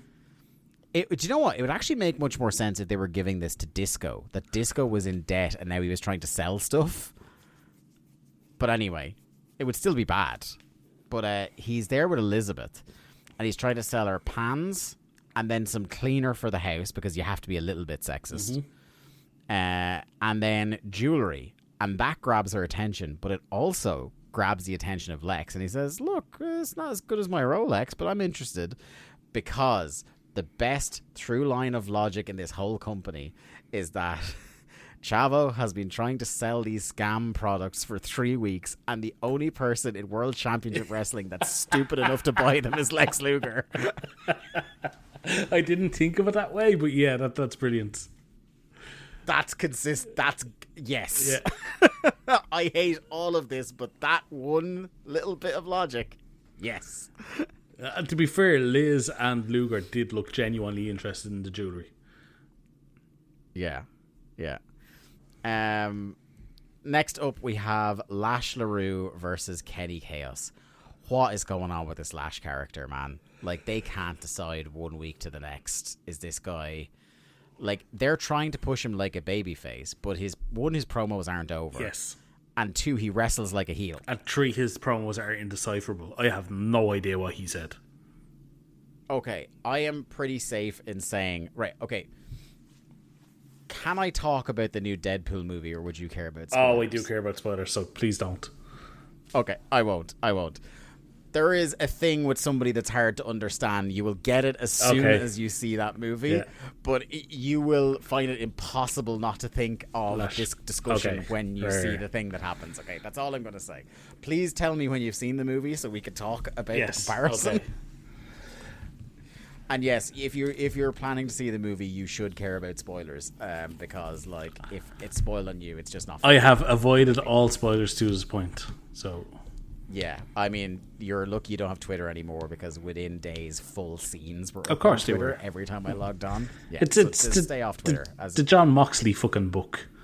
Here's this excerpt, and it's fucking 16 pages of the John Moxley book. Yeah. Anyway, Kenny is all over him. Lash trying to get away from him and dodge him. Because of how badly they've booked the character, this is something I was paying close attention during this match. The crowd have no idea how to react to Lash.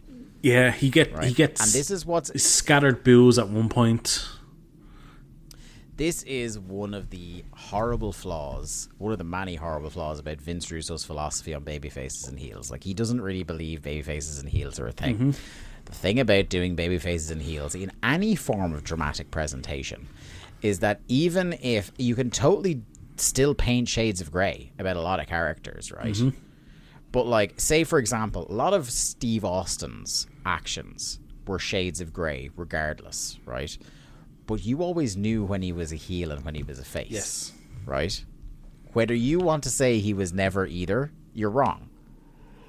And the genius of that character is that because of his shades of grey, he was able to flip from babyface to heel, and a lot of his behaviours didn't change. Mm-hmm. They always made sense for that character, right? So the thing about the babyface heel dynamic is, like, even if you want to do things like Austin and have a lot of kind of in-betweeny grey area stuff, doing the basics of heel and face presentation is instructive to a crowd and an audience with money in their hand as to how you should treat a wrestler. So they have let this really green wrestler who is not good enough yet to get across in his matches, which he is, right? And is not experienced enough to put together his own matches. These matches are clearly being put together by other people, whether it's his opponents, agents, mix of the both, right? Because of this, the crowds don't know what to do with Lash. So what ends up happening in this match is that Kenny Chaos, who, again, we ribbed High Voltage up and down when they were around, right? They are not to be taken seriously at all, the way they've always been positioned in this company. But the crowd defaults to Kenny Chaos as the babyface because they don't know what's going on with Lash, but Kenny is doing moves that look cool. Yes. So he must be the babyface. And also the other thing about you cannot... They are not giving Lash a chance to ever get babyface sympathy because, yet again, for at least the fourth or fifth time in my memory, his entire comeback is his finishing move. Yeah. He gets out of a fireman's carry and just does the whiplash. Yeah, there's no build to it. There's no drama. There's no suspense in the match. It's just he gets his ass kicked. The other guy gets cheered, as you said, and then he reverses one move, whiplash. It's over. And it's not even done in a way where, you know, if you're trying to get the move over, where it's like, oh my god, this one move is so devastating, he doesn't even need to do anything else. It's always coming across on TV like he got lucky and hit his move and got out of there. He's escaping from the match. Yeah. One sad bit about this, Kenny Chaos never wrestles again. Oh. This is the last match of his career. Wow. Okay. So he's cut a week or two after this by WCW. He takes some time off and then just decides to retire. Good for him. Because I was just like, I wonder when I just was interested sometimes with these guys. I'm like, Jesus, like, he can't have much longer left in the company. Like, I wonder when it is. And I pulled up his page and literally the top of his matches was this exact match. And I was like, that's so fucking weird that I happened to look it up this week. Yeah. So it's the end of Kenny Chaos. Look, I suppose you'd probably agree with me. Like, I never thought he was horrendous as a wrestler, but just like he was just a little too generic looking and was never put in a position where we were to care about him. Like, even though he was a tag team champion earlier this year. He's a poster child for the power plant. Big dude. Yeah. Slow in the ring. Receding hairline. Never really amounted to anything in the business. That's That's Kenny Chaos, man. Would have been like, do you know what I mean? Would have been a solid if he'd kept going, like on the independents, like Buddy Wayne used to be, where he's just a solid hand to have, like in a regional indie locker room. That he was never going to do anything, but be really instructive for young wrestlers to like wrestle against a vet. Yeah, I think he probably would have been. I'm assuming he's like an Atlanta or Georgia guy, somewhere around there. So I'm assuming like he could have been of use with like the early TNA guys or NWA Wildside, where a lot of them came from, places like that, and just kind of would have been of use. But obviously, he felt like if he wasn't going to be a big star, that wrestling just wasn't for him. Yeah, and look, again, he's still alive. Oh, good for him. So he ultimately made a good decision. I hope he's doing well. He must be like in his 60s at this stage, but hopefully he's living a happy life. And like the sad fact is, like a lot of his peers did not have that happy ending. Exactly. So like he made a good shout getting out of there. But it'd be a shame not to see, like, I think fucking them and Disorderly Conduct were the running gag of like, holy shit, every time they came back you were like, I forgot about these fucks. So it'll be sad to see at least one of those is done for now. I meant to say there is when we were talking about the stuff, because I had this written in my notes, the stuff that we're not going to cross over for. Oh yes, I did allude to the fact that the Outsiders are, even though Nash is retired, the Outsiders are about to be tag team champions again. Okay. And this is the month or so when they are tag team champions. It's during that they make, I don't know if it's their only, but one of their only TV appearances to Ready or Not.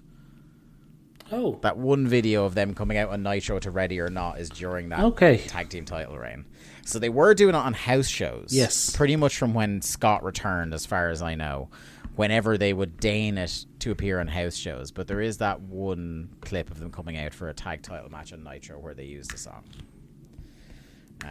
And again, this could be another one that's Mandela affected and could be edited in, because I didn't know a lot about the fucking Fugees in 1999 myself personally. Well, I do know, like, we've all seen, I think one of the greatest bits of footage ever is the hand cam footage of Scott coming out in ECW to Ready or Not. It's so fucking cool. Look, we talked about it on our Hall tribute show. That's fucking iconic music. That is like, that's great. Anyway, Filthy Animals backstage. Conan says he reckons Tori can kick all those strawberry midgets' asses. So there's a reference to the Vanilla Midgets line. Kidman says she has plenty of belts, including his, that he left in her room. Ha ha ha ha. We get a singles match. I know one you've been dying to see happen, and that's Barb versus Chavo Guerrero. This was exactly what I wanted it to be. This was perfect. Yes, I guess so. Berlin versus Vamp in a chain match is evidently happening. Also, pleased to announce, The Wall has finally been named. A huge seismic moment for the future of WCW. A guy who, like, I guess no one probably would have guessed it now, but goes on to get a substantial singles push next year. For a while, they think he is a guy, if not the guy. God bless him, hit a lovely choke slam. But, yeah, whatever.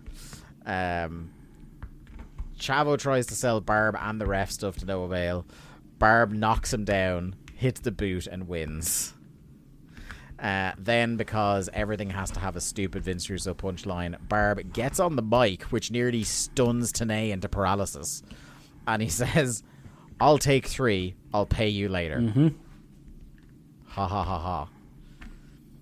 Then we have Harlem Heat trying to sell the Mayhem CD. And let me tell you, we were robbed of a timeline where Harlem Heat weren't helping Don West sell things in TNA. Because, like, I would love to see, you know, whatever about Chavo trying to sell stuff, I would love to see Harlem Heat and Don West get each other into a fever pitch trying to hawk stuff. Stevie Ray selling a brown bag special.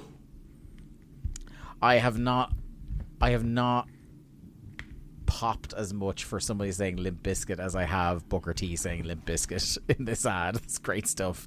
Then something I'm sure you would have been hyped for, which is WCW are trying to sell you the best of classic AWA wrestling volume 2, and they want to let you know that Jesse Ventura, who has just recently been elected Minnesota governor and been a referee at SummerSlam a few months ago, he's going to be on this tape. Was direct ticket. That wasn't WCW directly. That was... Oh, was it direct ticket? That was direct ticket. Ah, okay. See, where I'm getting confused here is that so the versions of the tapes we have now are cutting out almost all the TV ads, but only leaving in the stuff that's related to Turner or the stuff that WCW is trying to sell. So I made an assumption there, and I made an ass out of you and me, my friend. There you go.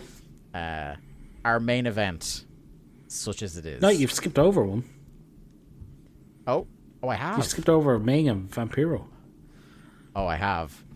And this is where I wrote, we were talking about it earlier. So we get the World Title Tournament recap, which partly I want to put it over because they really did recap the whole tournament, but it was nearly 5 minutes. Yes, it was excruciatingly as well long. At the same time. It was excruciatingly long, but I guess I'd rather them do a long one than none at all. That is true.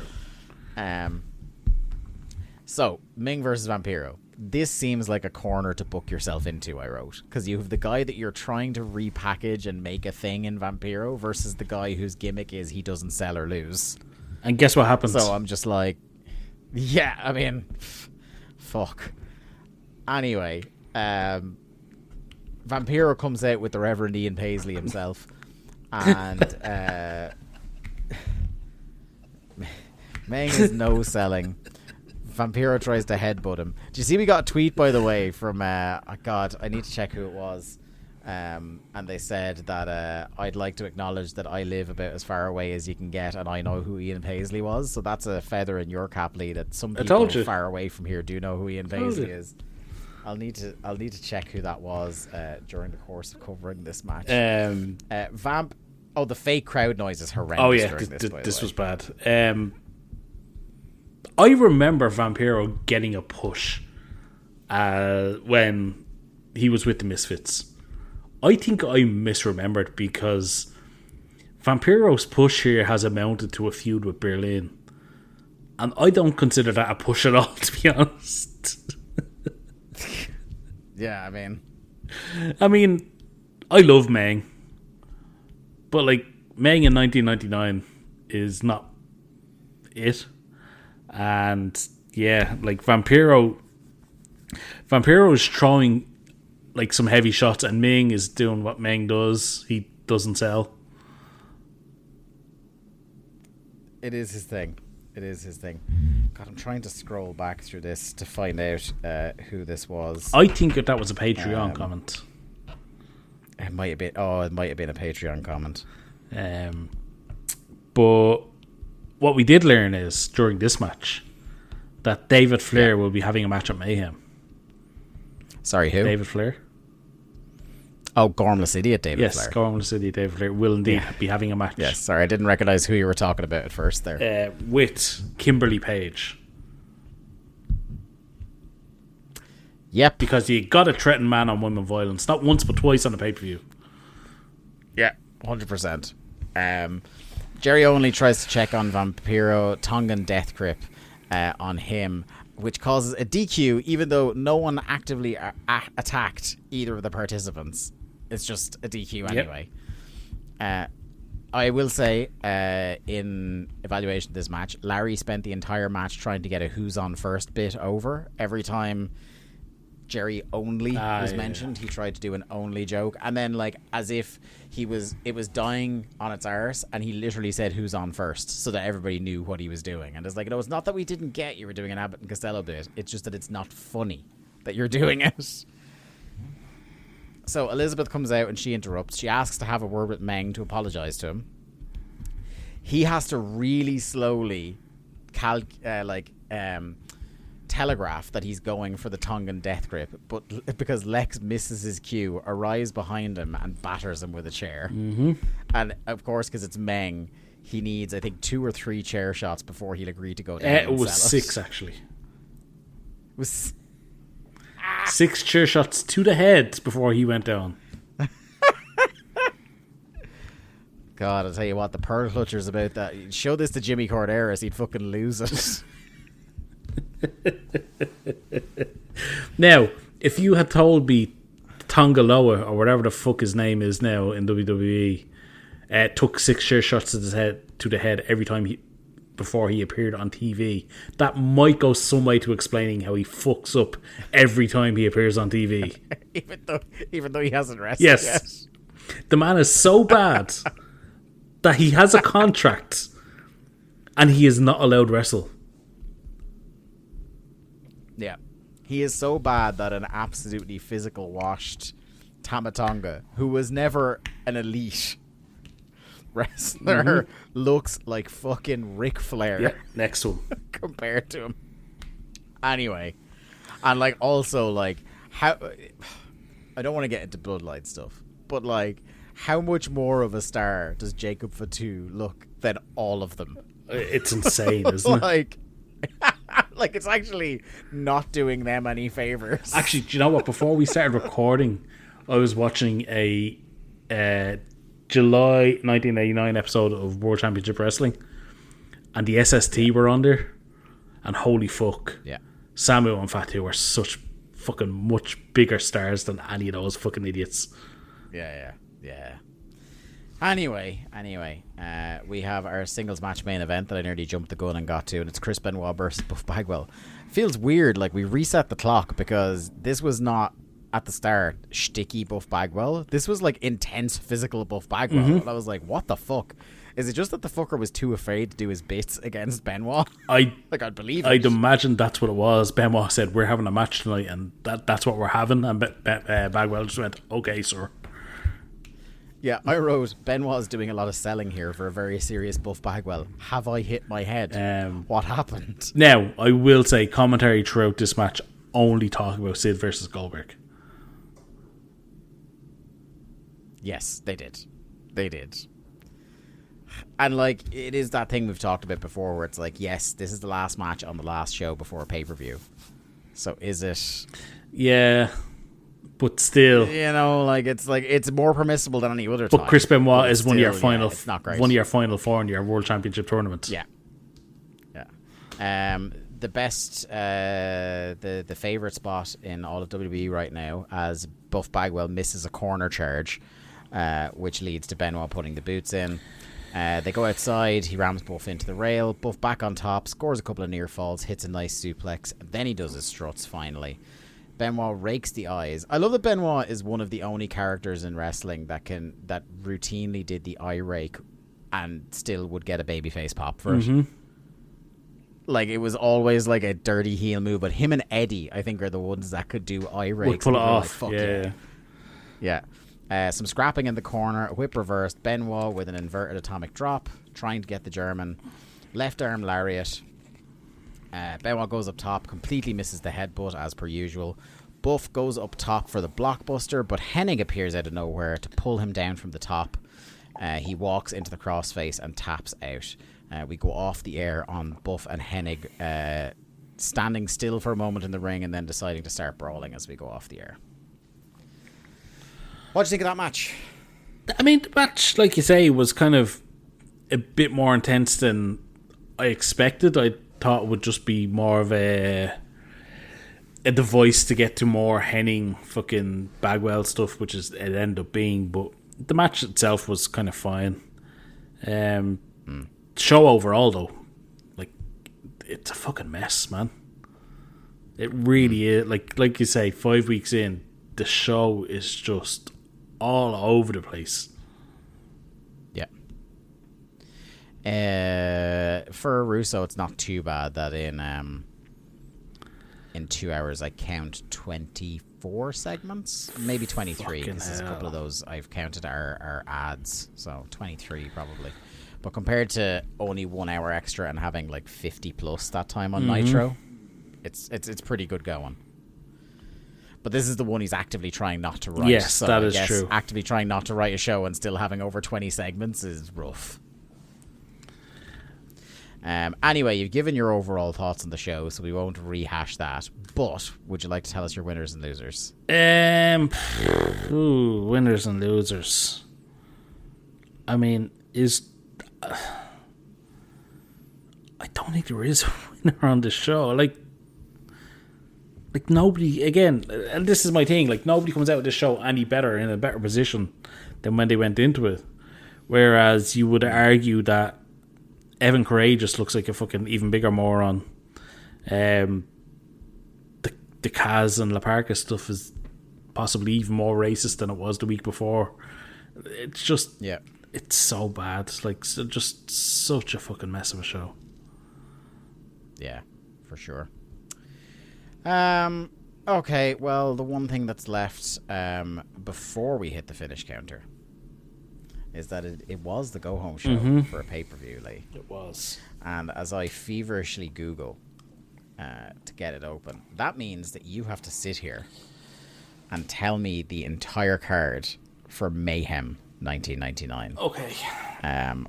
What I can disclose to you is that you are going to need to get comfortable. Okay. Because on this show, not including dark matches, there's no dark match listed. Okay. There are fucking 12 matches on this show. I think I can do this one.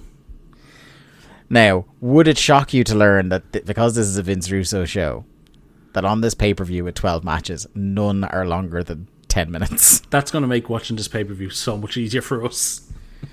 Yeah, it kind of is. Like, it cuts both ways, doesn't it? It's going to be hot nonsense, but at least it'll breeze by. I actually think there's only... Oh, actually, sorry. The main event I was just going to say, I'll be disappointed if the main yeah. event isn't over 10 minutes. The main event is nearly 18 minutes, but the other 11 matches, only 2 are above 9 minutes. Yeah. Okay, right. And none of them exceed Right, 10. so we've got Sting versus Bret Hart. Right, hold on there now. Yes. Chris Benoit versus Jeff Jarrett. Yes. The winners of those matches will face in the main event. Yes. Okay. Those are the gimmies. Okay. You've 9 to go. Sid versus Goldberg. Yes. Do you know the stip for that? I Quit, I believe. It is I Quit, Okay. yes. Then we have Disco versus Evan Courageous. Yes.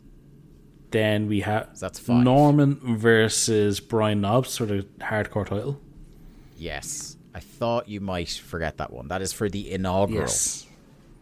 WCW Hardcore We Championship. have Hennig versus Bagwell. We do. We have Luger versus Meng in our most anticipated match.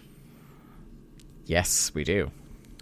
We have the 6-person mixed tag, so it's Kidman, Eddie, and Tori Malenko, Saturn, and Asia.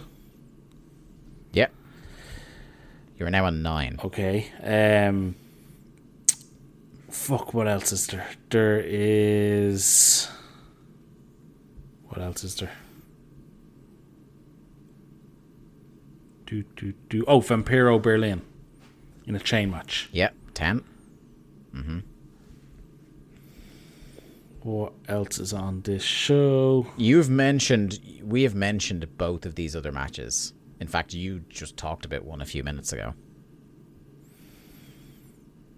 Oh, David Flair and Kimberly. Mm-hmm. And Third from the top, that one. of course it is. Where else would you put David Flair? And the last match. I'm gonna guess this isn't a match with a feud. It is? It is.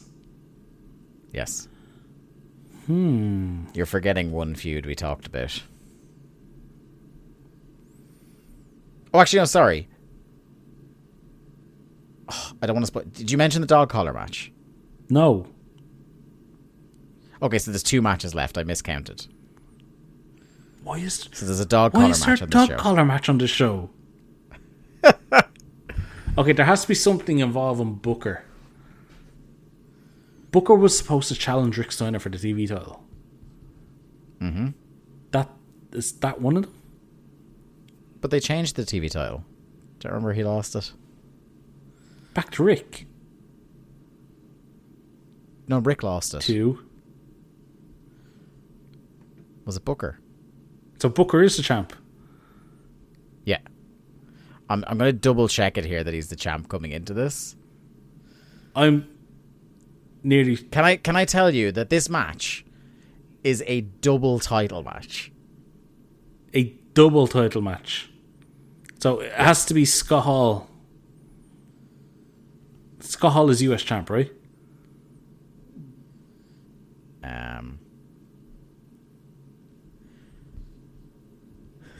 No, so we got it wrong. Scott Hall is world television champion. What? What are they doing here? No, so it must be Booker, right? Because what in the title history? So we will just go to the match. We spoiled it now. So it's Scott Hall and Booker T for both US and TV titles. But the title history on Wikipedia has Rick Steiner winning it at Halloween Havoc. Yeah. Scott Hall winning it at Mayhem. But nothing in between. Yeah, because remember Booker had the Dusty finish where he won the title, but the decision was reversed. Yeah, but this everywhere else on this says if it's been vacated or not. Like right out, because it gets Scott Hall vacates it. Yeah, he throws it in the trash. Yeah.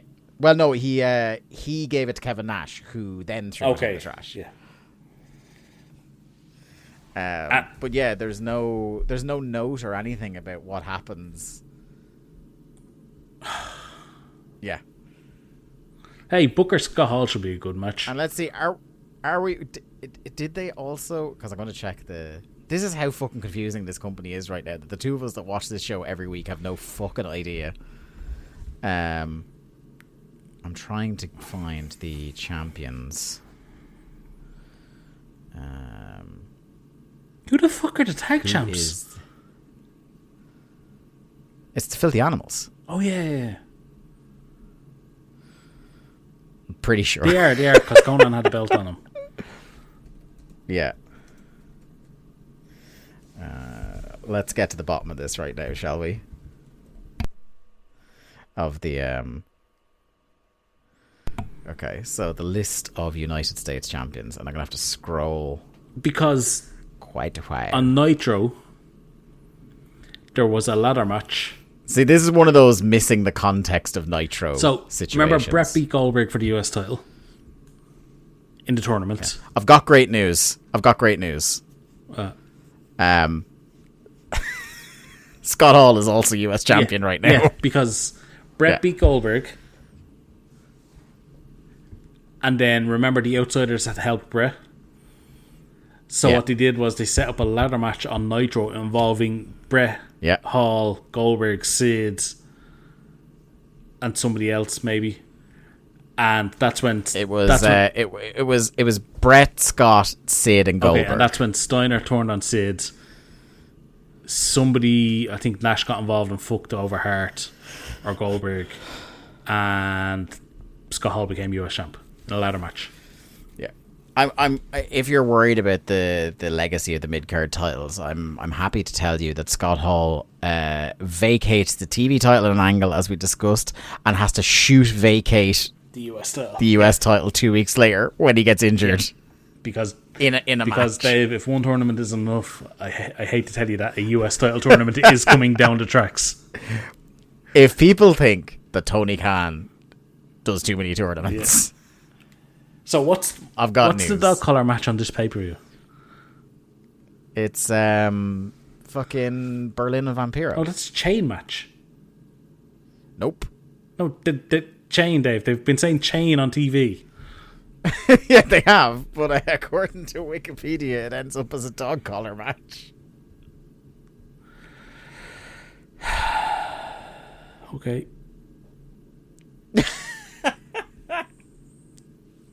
It's entirely possible that maybe Wikipedia's got it wrong, but I was going to say it's entirely possible that Vince Russo doesn't know that those are two different things. Yeah, that's true.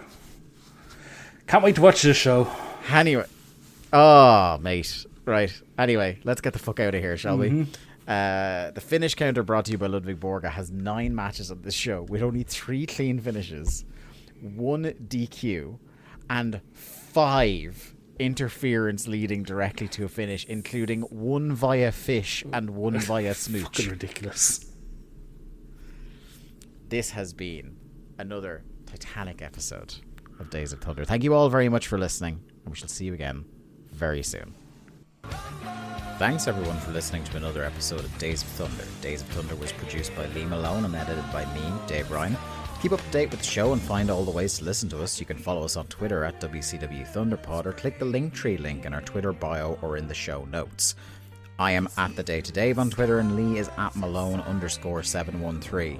Days of Thunder is a part of the Voices of Wrestling podcast network. Follow the VOW network anywhere good podcasts are sold for more fine podcasts than you can shake a stick at.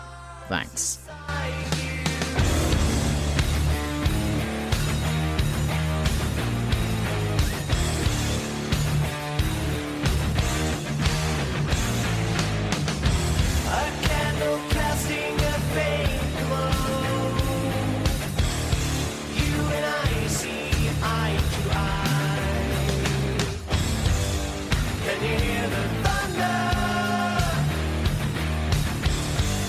I can hear the thunder that's breaking. Now there is nothing between us. From now our work is eternal. Can't you see that you're lost? Hey everybody, my name is Jesse Collins, and I want to tell you all about my show, The Gentleman's Wrestling Podcast, here on the Voices of Wrestling Podcast Network. On the Gentleman's Wrestling Podcast, we do a thorough analysis on the biggest issues and trends within the pro wrestling industry. We talk a lot about pro wrestling media, we talk a lot about fan culture and wrestling's place within general pop culture, and we talk about the broader influences that are shaping the way we discuss and analyze the pro wrestling industry. We've had some of the brightest minds in the pro wrestling intelligentsia on the show, including WrestleNomics host Brandon Thurston, both Rich Craich and Joe Lanza from the Flagship Wrestling Podcast, Trevor Dame from the Through the Years podcast, and a whole lot more. This isn't a show for hot takes. It's not a show recapping the latest episode of television. This is a show focusing on the biggest topics in pro wrestling and doing a deep dive on the real stories behind the surface level analysis you might find elsewhere. The Gentleman's Wrestling Podcast is available wherever you get your podcasts, and we'd really appreciate it if you gave us a try. Thanks.